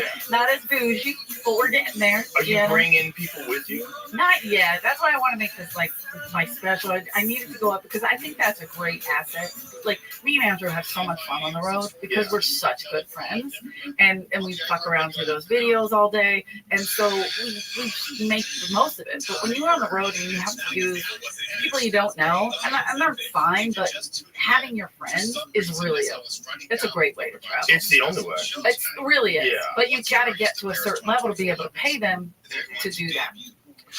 Yeah, I started doing it before I really could afford it because I realized at a certain point in time it's better to have people on the road with you than to make. Well, I could afford it. I should let me correct myself. I could afford it, but it was costing me money. Yeah, that's when you're losing money on your gig. Yeah, because I wasn't getting a lot of money back then either. So it's like if I knew that the club wasn't willing to pay airfare and hotel and pay an opening act like a good amount of money, like more than they're getting normally when they would be working at that club. So then I started bringing guys on the road with me, and I was like, oh, this is so much better because then we're going out to dinner together, we're laughing, we're in the green room together, we're laughing, we do shows, we're laughing, we go to the airport, we're laughing. It's a lot less lonely. It's fun. It changes the entire gig, and it makes the gig a great time. And, you're not there with Frank and Joey and Ari. It's like family. Yeah. Segura. Like, we were having a great time. It was a great time. Yeah. It was just fun. It was just fun. And it just makes the whole thing more of an experience, and then you're getting to watch them grow as well. And now they're doing it. You know what I mean? Like everybody is moving up, and that's a positive. Exactly. Everybody's learning from the road, but it's also just the experience of the job is we're all yeah. We do that all the time at the club here. Unbelievable. Like last night, me and Steve Small were like, we're so lucky to be here. Like we're just in the green room loving it because it's just so great to see. It's family. It is. It's family. And when you meet somebody on the road, like you go to another city and you see somebody that you kind of came up with, you're like, hey, you're like a dog. Like, let me hang out. Let's go hang out. No, there's something extra special about being on the road with some friends from different cities. Like one guy's working in a local club. Yeah. Like, when's your show over? 10 o'clock. All right, let's meet up. Oh, you have two shows? What a pussy. Like, I'm sorry. Yeah. But those days are, it's hard to appreciate it while it's happening. But that's the rarest of rare in the world of occupations because you do a thing that is really fun to do. You love doing it. Other people get a great joy out of it. Yeah. Like the people go and they feel better. And you're doing it with other friends who are also doing it and also enjoying it. And everybody's just having a party. And you're just making the whole journey just more fun. Just a better experience. Like it's what I'm lucky for. Another fortunate thing is Dice loves doing clubs, right? And I mean he can do theaters, whatever, but he loves doing these little clubs. So what he'll do is he does the early shows. He doesn't like to do 2 shows. So I headline the late shows. So it's like we're still getting to hang out, and then I'm meeting a lot of cool locals from different areas. So that's a little easier in that I'm still hanging out with my buddy, and then I'm meeting new people. That is nice. Yeah. So I am very, very fortunate to work with him and Where get that do you kind of. go up in LA now? I'm always at the store, of course, but I do the Laugh Factory, the Improv, and sometimes I'll go do the haha. I haven't done it in a while. I always feel bad, but I love the haha too. It's good. I never fucked with Flappers. I think I only went up on Flappers no, once. I haven't. Yeah, somebody. The Ice House, they say, is all revamped. I haven't done it, to be honest, since you were there. Yeah, that was a great spot. Well, that's where I used to go when we picked out the store. It's been a lot of time. I'm fucking nervous with that story. But yeah, it was a fun time. It's a fun piece of history. It was fun. No, but yeah, we were doing what was it? You were doing the Friday Night Chronicles or the Ice House Chronicles? I'm sorry. Yeah, we did the Ice House, and I did the improv quite a bit too. Improv in town, but Yeah. I always missed the hang of the store. The hang of the store was always the different thing. We had that quite a bit at the Ice House. We had a good hang at the Ice House. Well, say you built that with your club for sure. Yeah. The hang is phenomenal. Well, But the shows itself great as well, but it's like that hang is so cool too. it's important. But you brought that importance because I do feel like even if I work the other clubs, I do wind up back at the store because they have more of the space to hang. But you know, some nights you go and you go, oh, not tonight, and then some nights you're like, oh, okay, this is like an old, you know. Yeah. Well, that was always how it was even back in the day. You go down there, no one would be there. So there were a few haters who were like, Waiting oh. And as a waitress, I'd be waiting for 8 people so we could start the show. So it was fucking rough time. But those nights sometimes were like the best because everybody would show up and they're, you know, we just hang in the kitchen. Well, that's where Around like in the kitchen. Holtzman developed. You know. Oh God, yeah. Those crazy late night sets. I Another one. I remember him He's killing it showcasing. out here. Oh, I did his show when I was there. I came in a little bit early, and I did his show on a Thursday night, and the crowd was phenomenal. They love it. And I realized I said something a little like, you know, out of control, and then it got a big. I go, oh, this is a Holtzman show, okay? Because for a second I was like, yo, you're not opening for it. Chill out. This isn't a crowd that expects. And then I realized, oh, it's Holtzman. Yeah. And I remember him showcasing for Mitzi, and you know, she was passing on him, like not passing him, if you will. Right. And he'd come in the back and he'd crouch like murder, and he'd come right in her face, and he'd be like, "Was that good enough? Was that good enough?" I'm like, why are you yelling at Mitzi? Sure. And she passed him in the belly room. That's where she passed him. Oh. Because it was like a whole thing she put him through. She really put him through the ringer, but it was great. And he just would come in. We had so much fun with him. Remember after September 11th, she wouldn't go over 2 weeks. Because he would bring it up. Bring it up. He was going to open with it. Of course. He did it with the Oklahoma City bombing, and he did it with... The woman who drowned her kids, Susan Smith. We talked about the night after, like, all the Harvey Weinstein shit came out. I don't know if I should say what I should. Whatever's in the news. I'm not going to say what the bit don't say what he is. said. But it was, me and Adam were in the back, like, we're going to lock the doors. We're done. I We're done here. didn't see what he said about Israel after October 7th. I was not there, but I could only imagine. He did not leave that alone. No, he didn't. He's a wild fucker, and he's putting these road gigs up. He's going to do road gigs and puts videos up of people leaving the show. So Yeah. people getting upset. Oh, it's hysterical. It's my new favorite thing. What? Because, you know, I had to deal with it.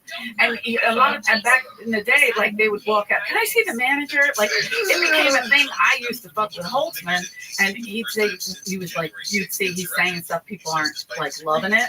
And I'd be in the back and be like, can I see a manager, please? And he'd, you shut up, bitch. And he'd go crazy.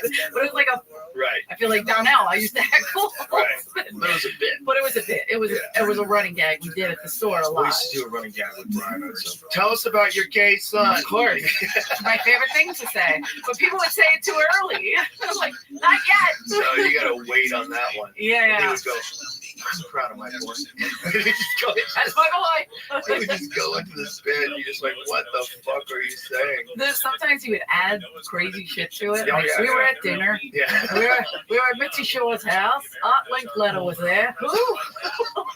Eleanor Kerrigan. And like he put random people in there with bizarro historians. And then I remember Mitzi used to fuck with him and make him follow certain people.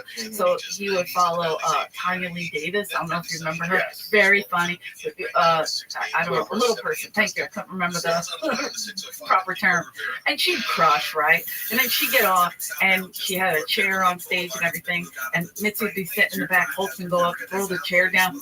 What kind of shit is it? What is this, a circus? Who's up next? The bearded woman? He couldn't handle that, like Tanya Lee was in front of him. And Tanya knew he was doing it, so she laughed too. She didn't care.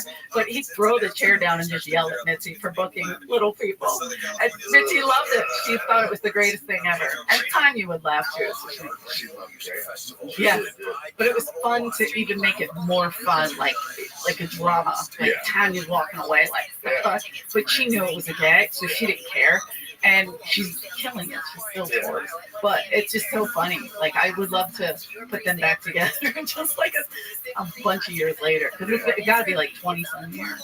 I've been doing this 16 years. That's crazy. That's legit. When you get over 10, it's like getting your PhD. Really? Yeah, 10 years, like you're a real comic. I cannot. It seems like it. I mean, people have done it quicker.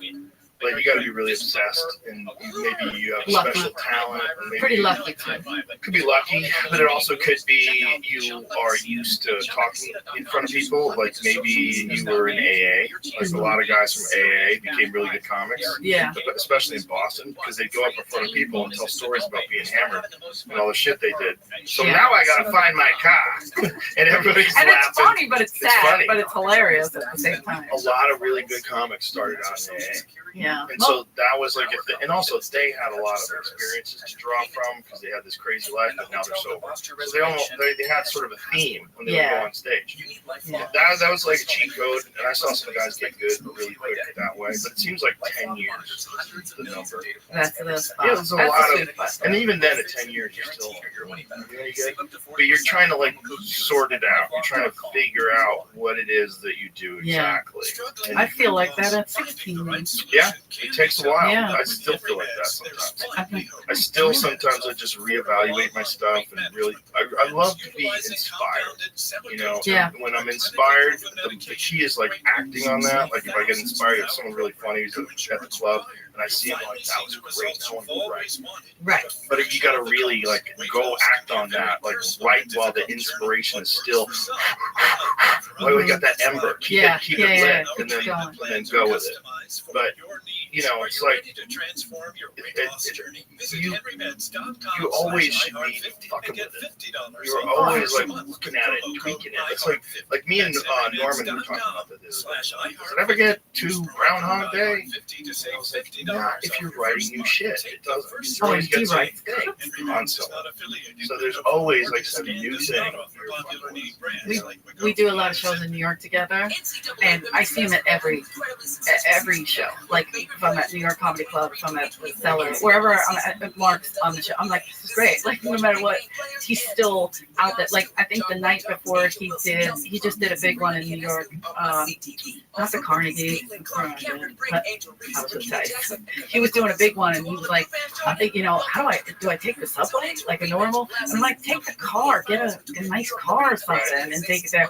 I forget what venue he was doing, but it was giant. It was a big deal for him, and he's still at the stand the night before, like doing shows. He's like, oh, I'll see you guys after the big show. You know, he's so down to earth, which I love because you're still out there grinding. And I remember one night I was in the Cellar, and I was mad at myself because I didn't do a newer bit, and he goes, pussy, like he didn't even. I was like, you motherfucker, but he's right. Like, do the bit, take the chance. Yeah. And then when we do Protect Our Parks, he's like just a pun machine. Half of them, like, you can't even address them because they're just like throw everything off. You never get a sentence out. He thinks it is such a different way. He really is. His notes are a clear sign of mental illness. Unbelievable. Those things are insane. Yeah. Right? It's like that. The stack. You can see in his back pocket. I thought he had a booty from one side. Amen. What the fuck are you doing? It's just all flat on the other They're all side. curved and sweated on and shit. Sitting on it for years. I believe it. Very strange guy. We were going from the stand to the Comedy Cellar, and so we all piled in our buddies. This guy Greg Stone, also hilarious comic, and we jump in his car. He's got kids, so me and Mark were like wedged in baby seats. Like we moved them, but we were like wedged, and he's like, "Is this good for you?" Always on, and we're just literally on each other's laps, like squished in poor Greg Stone's car. And then we all did sets at the Cellar after. But I was like, I hope he doesn't watch because, you know, I don't want him to judge. He called me a pussy for not doing my new shit. But I worry about because I talk so much shit about comics. Right.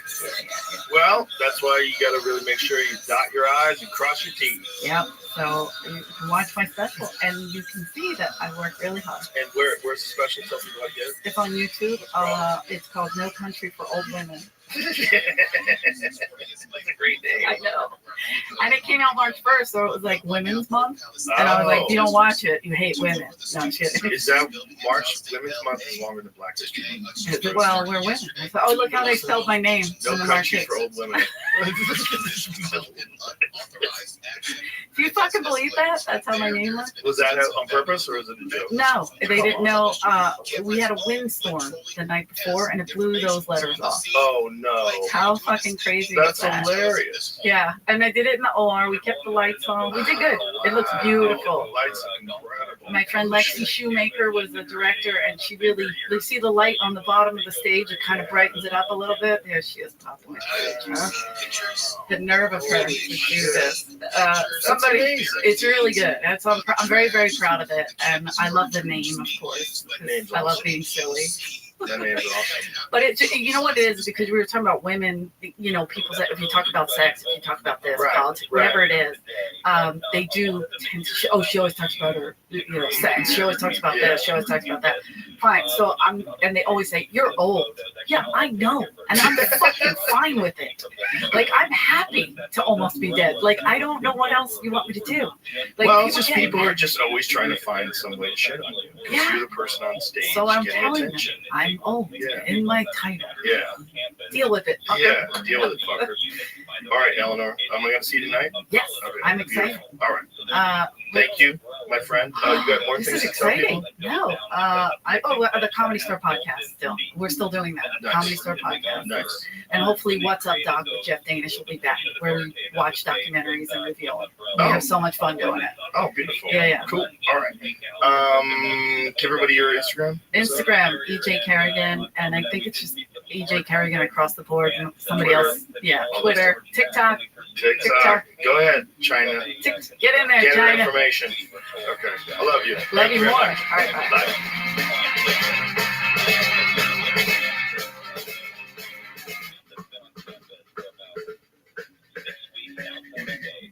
And so far, it's just been a small group of students, although it is a large camp.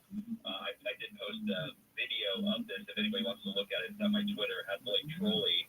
But there's been a camp for about 6 weeks on this campus, and yesterday, school officials say that people started joining the camp. People who were not at the camp before started heading over to the camp, joining it, and at that point, things really started to ramp up. These students made their way across the quad. It was about a 200-yard quad over to the student services building. They started developing this barricade. They then entered the first 2 floors of that student services building, graffitiing the windows, damaging the building. Meanwhile, 58 school staff and administration were inside the building, and they were ordered to shelter in place. Those students entered the building about 4 p.m. Police were able to escort most of the staff and administrators out by 6 p.m., but 12 did remain, and it sounds like they were trying to negotiate with the pro-Palestinian protesters. We were told they were not stuck in there. They stayed on their own accord, but that they were trying to come to a peaceful resolution. I know the classes have been moved online, but I'm not sure of the campus schedule.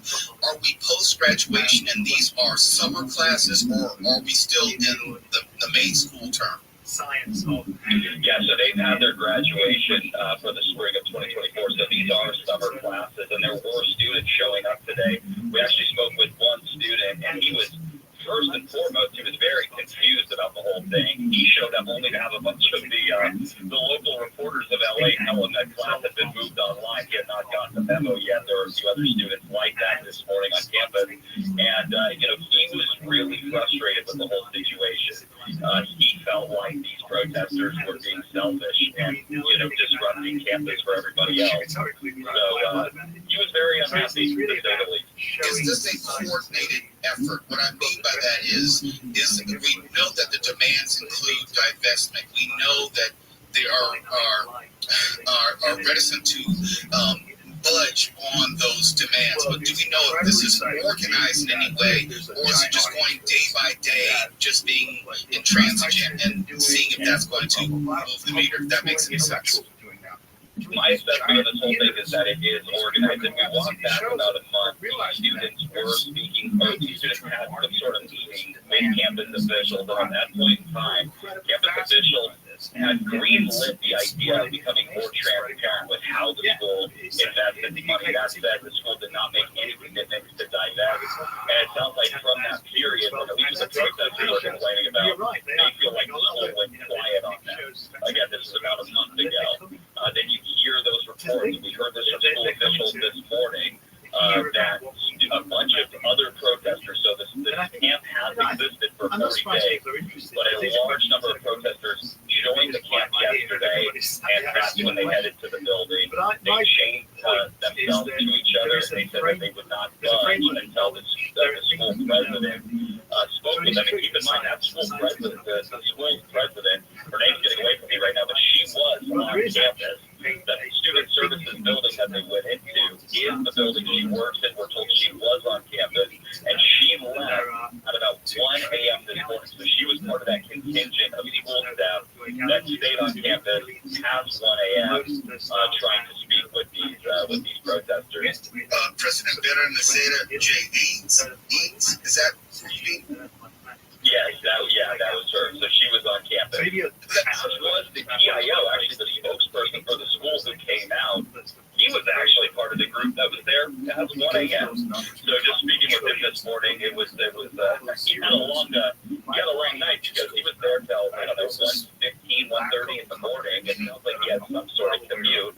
And he came back to campus this morning, and he was giving a press conference at 9 a.m.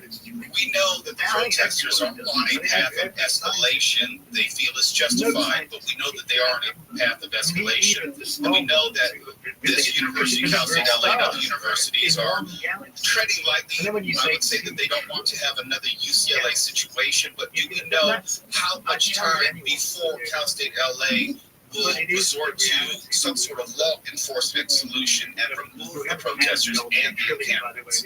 Well, of course, that question was lobbied multiple times this morning during that press conference, but they said that they were not going to share any information on that front. That said, I have to imagine that with this escalation, the school's probably going to move pretty quickly to remove this encampment. We were there this morning. I do want to point this out. We did try to speak to people that were inside that encampment.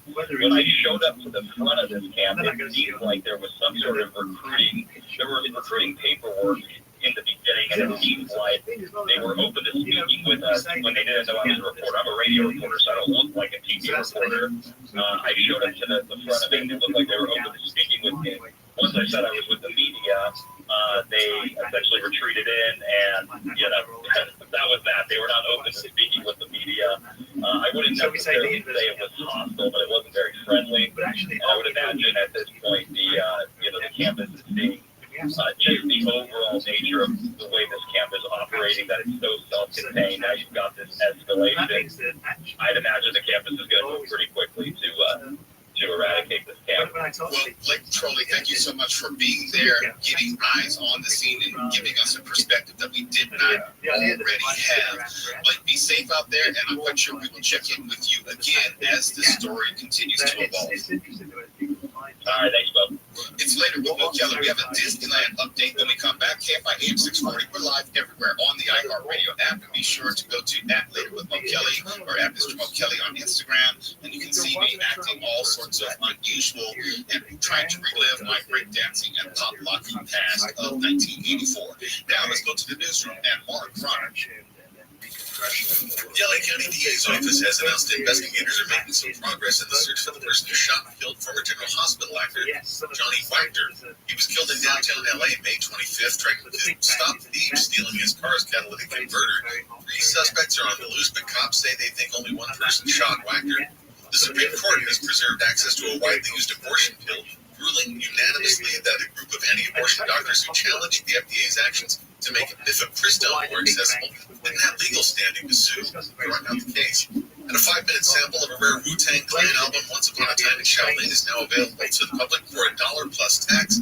Investor and ex-con Martin Shkreli had bought it and declared it can't be commercially released until 2103, but the current rights holder says they're negotiating with Wu-Tang, and as they hope it can be released sooner. SoCal weather, clouds and fog tonight, lows around 60, partly cloudy tomorrow afternoon. Highs around 80 up to 90s in the valleys, AV and IE. This report brought to you by personal injury firm Owen Patterson and Owen. And we're heading to a crash on the 405 in West LA.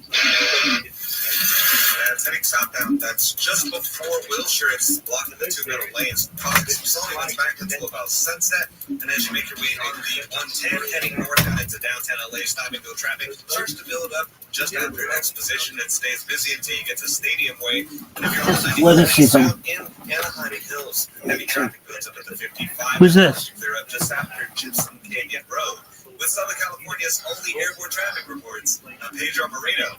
iHeartRadio Broadway celebrates this year's Tony Awards this Sunday and takes you backstage with Broadway's biggest stars and commercial-free Broadway hits 24/7. Tight. Somebody saw it. Just search iHeartRadio Broadway on the iHeartRadio app and start listening.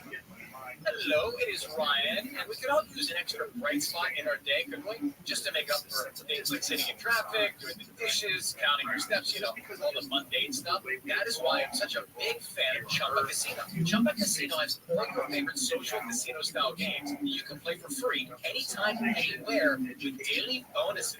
That should brighten your day a little. Actually, a lot. So sign up now at ChumbaCasino.com. That's ChumbaCasino.com. The doctor's office that accidentally mixed up your files. That's your social security number. The power company that mistakenly cut your service has your payment info. And the hotel that lost your reservation has your passport number. You need LifeLock because your personal info is in endless places that can expose you to identity thieves. LifeLock monitors hundreds of millions of data points every second. If your identity is stolen, we'll face it. Guaranteed or your money back. Save up to 40% with promo code NEWS at LifeLock.com. Terms apply. Why is it that we don't feel it? Struggling with weight loss, finding the right solution can be tough. But with Henry Meds, there's finally hope. Henry Meds offers affordable online weight management programs utilizing compounded semaglutide, a clinically proven medication for weight loss. Save thousands with our program. No insurance required. You'll finally see the results you've always wanted at a fraction of the cost. Weight loss can be a very personal and difficult journey. What works for some may not work for others. That's why with Henry Meds, our treatment plans are customized for your needs. Are you ready to transform your weight loss journey? Visit henrymeds.com/iHeart50 and get $50 off your first month with promo code iHeart50. That's henrymeds.com/iHeart50. Use promo code iHeart50 to save $50 off your first month. Take the first step today. Henry Meds is not affiliated with Novo Nordisk and does not offer popular name brands like Wegovy and Ozempic. You sail beyond the horizon in search of an island scrubbed from every man. Battle cragons, navigated through storms. Your spade struck the lid of a long-lost treasure chest. While you cooked up a result. There's more to imagine than this. Discover best-selling adventure stories. NCAA women's basketball had an incredibly successful season, and now your favorite players from the 2023-2024 NCAA season will be in the WNBA. This season, watch big-name players and teams. Breonna Stewart, John Bell Jones, Asia Wilson, Kelsey Clark, and Sabrina Ionescu on must-see TV. Also rookies Caitlin Clark, Cameron Brink, Angel Reese, Rakia Jackson, and Camila Cardoso. To all the new fans joining, welcome to the W. Tune in to a rematch of last season's WNBA Finals between the New York Liberty and Las Vegas Aces on Saturday starting at 3 p.m. on ABC. If you're a small business owner, Upswell Marketing would like to remind you that when customers choose your business, they're really choosing you. So focus on super serving your existing customers and let Upswell handle the pipeline generation of new leads. Upswell specializes in building and managing custom direct response campaigns and is now offering a no-obligation free assessment of your current marketing strategies. New customers also receive 15% off their first order. For more information, visit upswellmarketing.com. That's upswellmarketing.com. Smoothie King's new lemonade lineup is here. Lemonade, the Smoothie King way. Try a strawberry guava lemonade SK refresher. All right, a power up in a cup. Energetic. Or a blueberry lemonade smoothie. Lift it up in your cup. Make it real fruit, real juice for a real sipping good summer. Got it. Yeah. Smoothie King's new lemonade lineup, all for a limited time. Thirsty. Father's Day is this Sunday, so now's the time to save on the perfect gift at the Macy's Father's Day sale. Use your coupon or Macy's card and take 25% off great gift ideas. Or shop Father's Day specials, like 50 to 60% off designer suits, blazers, and pants, and 40% off belts, wallets, and travel accessories. Plus find watches from Citizen, Boulevard, Seiko, and more. Give love today at Macy's Father's Day sale. Savings on regular sale and clearance prices, exclusions apply. Don't talk to me in the morning before I make my wake-up call with ADK. Live 5 to 6 a.m. on KFI. And on demand anytime on the iHeartRadio app.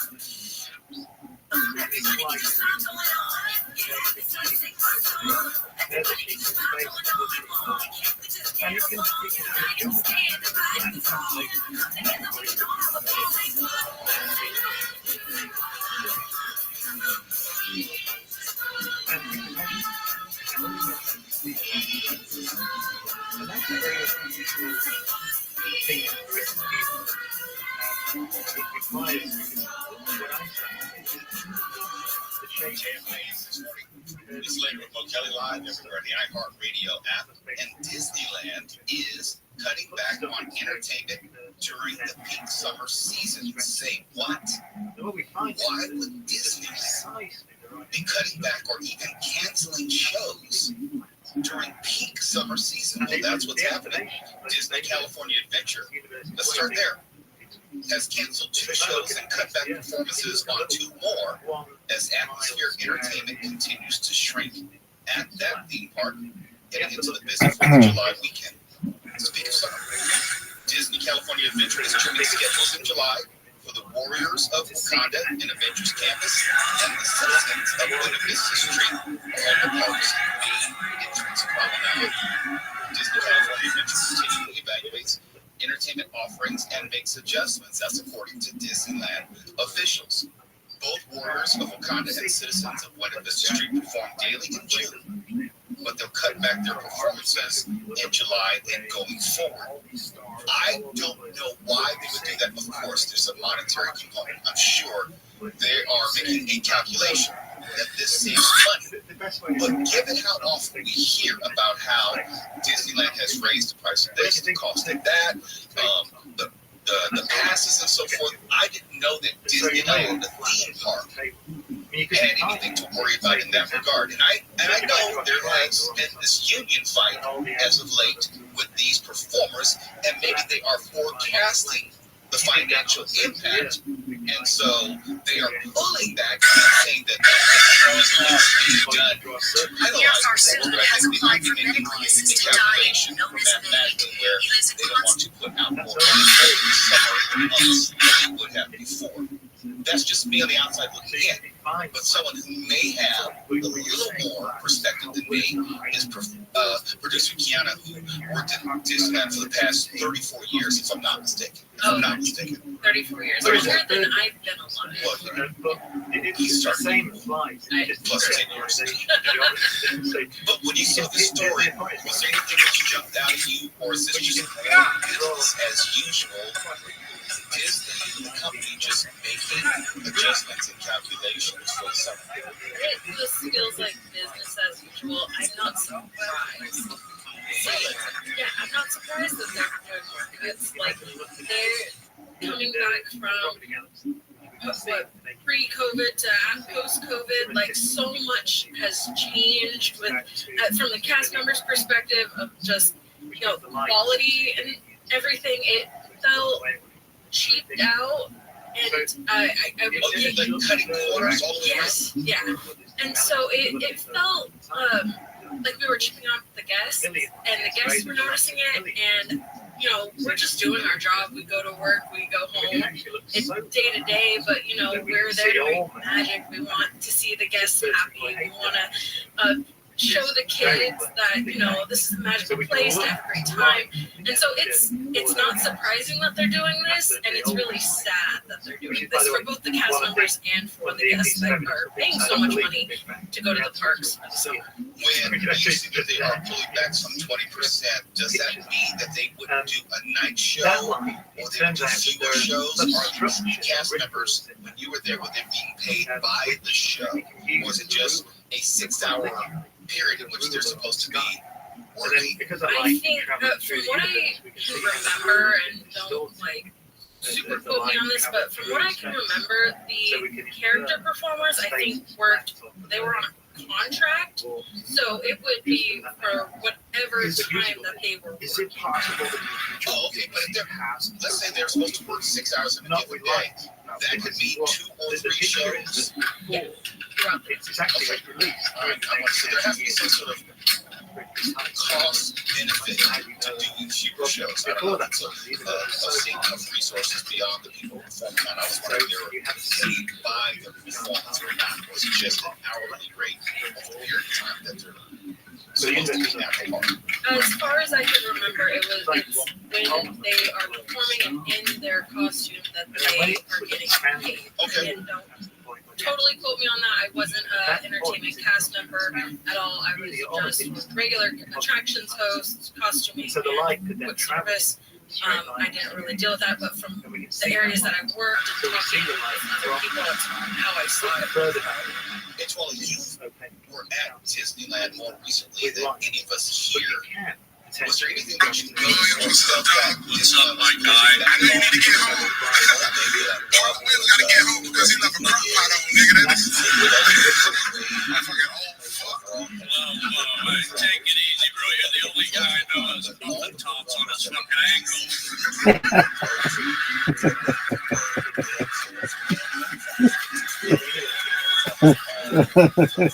Just the main characters on floats. When he came in here, those were fucking elevator shoes. You look like Joe Biden's white person, spokesperson, nigga. Fuck, I fucked that joke. You fucked it up, man. You fucked it up real more, my guy. I mean, my fucking guy. I'm not a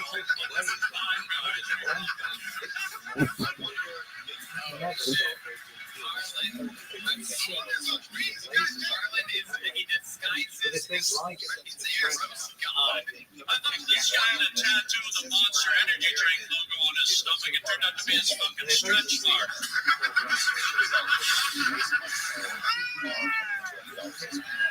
I mean, honestly, dude, shouldn't you be in fucking Colombia or fucking down in fucking Denver stomping dinosaur footprints into a river? You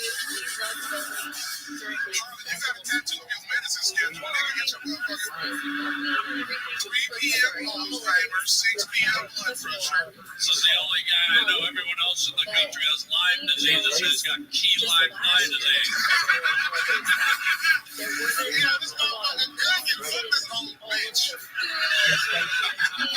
You're my bitch tonight.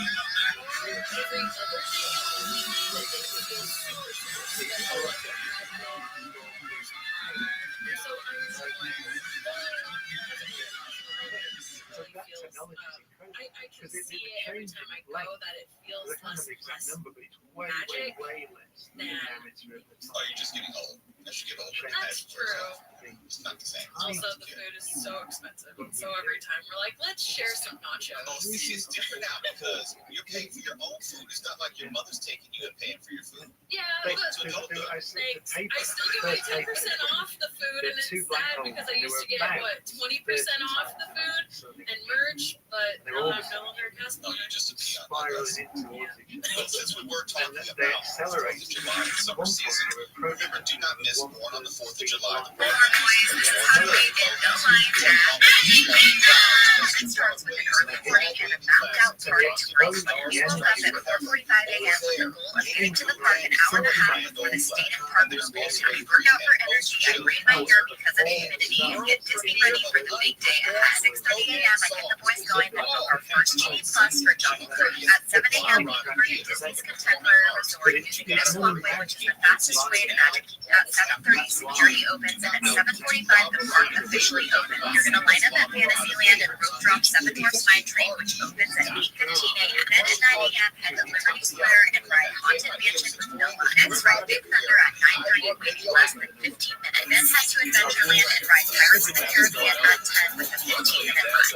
use your first TV Plus at Jungle Cruise. Then at 11:15, head to TNT release your uploads at Sunshine Free Tiers and Entertainment Right. It's a small world with no way to the back entrance of Starland. It's your first individual lightning lane on Tron at 12:45. Birds and Cosmic Rain, Starlight Cafe, and at 2:20 is your 7 TV Plus lightning lane down Space Mountain. Book a lightning lane for Buzz Lightyear then at 3:30 and enjoy Monsters Inc. Last Finger Ride with Disney's Railroad then at 5. CPG Stellar Back, catch the parade and grab a Starbucks. Then use TV Plus for no line on Undersea. Cast and got a special birthday lightning lane on the European lightning lane Winnie the Pooh and grab table service at 7 at PR Yes. Comment Disney and I'll send you my guide. Over, but all were able to leave the building safely. Here in the Dome. Protesters cleared out of the building around 1 a.m.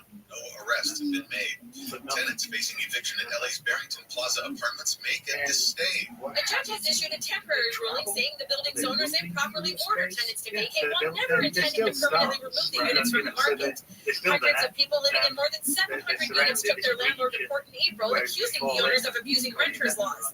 The landlord said the mass evictions were needed for major safety repairs after 2 separate fires, one of them fatal.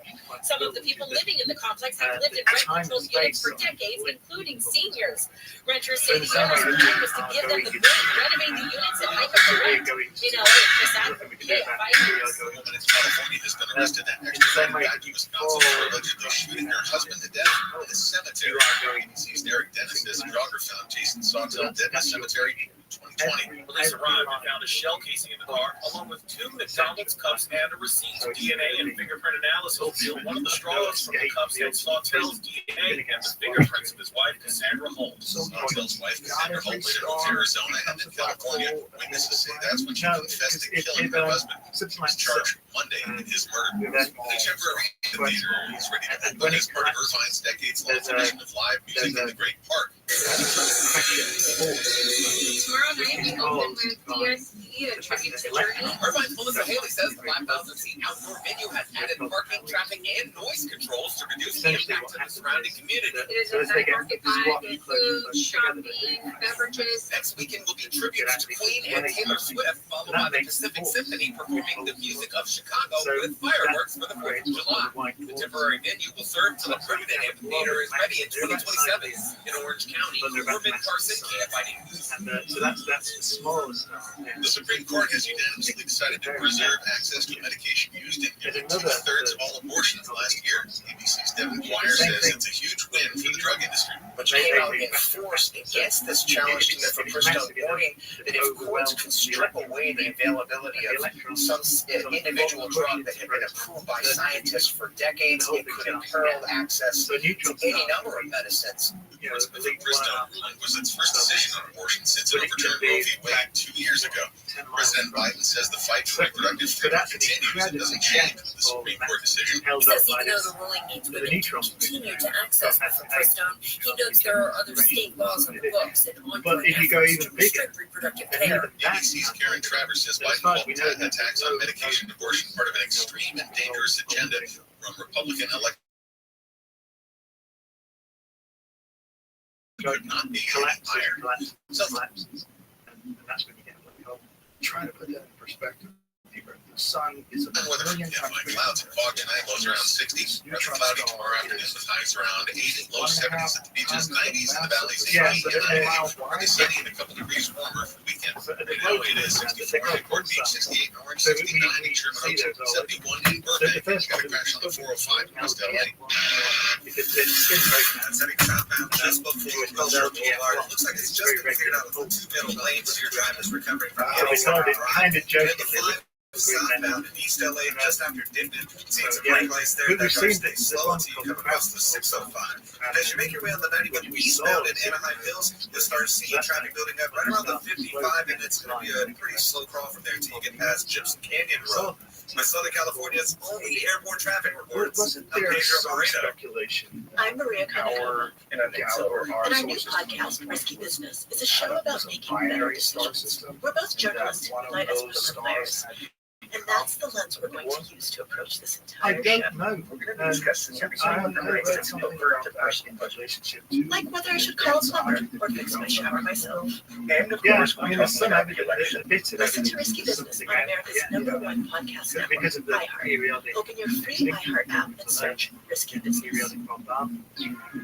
Dollar thing this spring with cars on.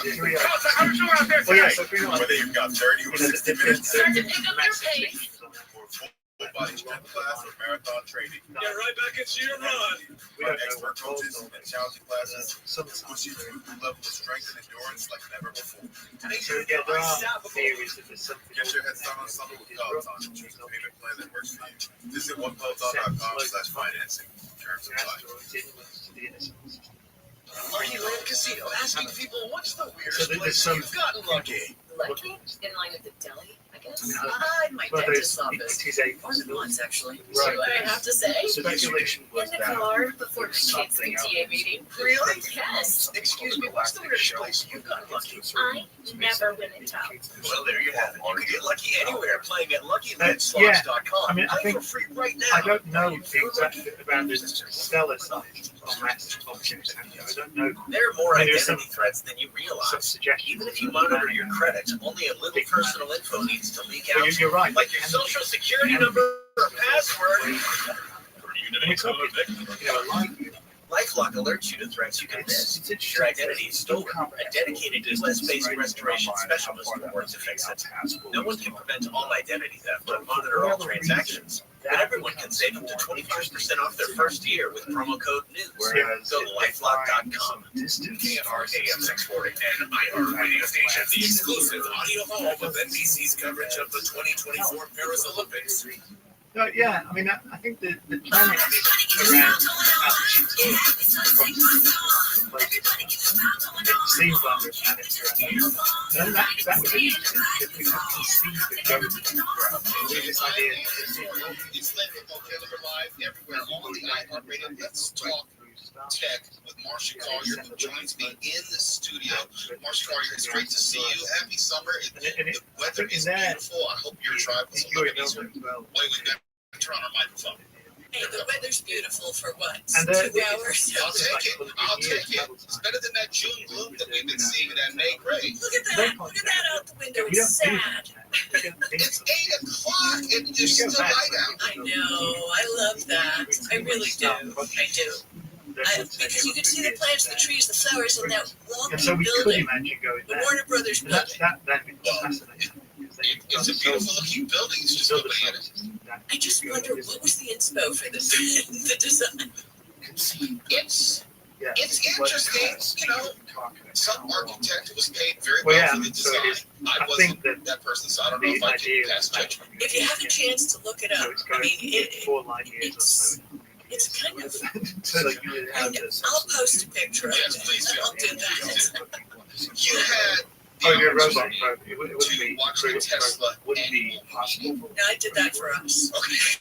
Well, it is. Believe me, it wasn't an Yeah, opportunity. that's always. But You know, it when it is, comes to when we engineers, talk you about got Tesla, they are leading engineers the always way say, when it comes yeah, to physicists go, well, it's EVs, and I possible would it's say fixed as also. Tesla goes, You know, you so do it now. industry There are no in laws many of physics that respects. tell us we can't do it. So Did we we learn anything But, you know, about where Tesla was headed and where other EV companies may go? You know, it was a little But less. yeah, in principle, just you're right. about If you can send a little robot spaceship, It was about send what a Tesla's cruise got in station. mind for the future. I'm, And I liked that the opinion as because, time goes on I mean, it's and about the car. augmented and virtual reality gets Here better was and one better, of the then things Elon.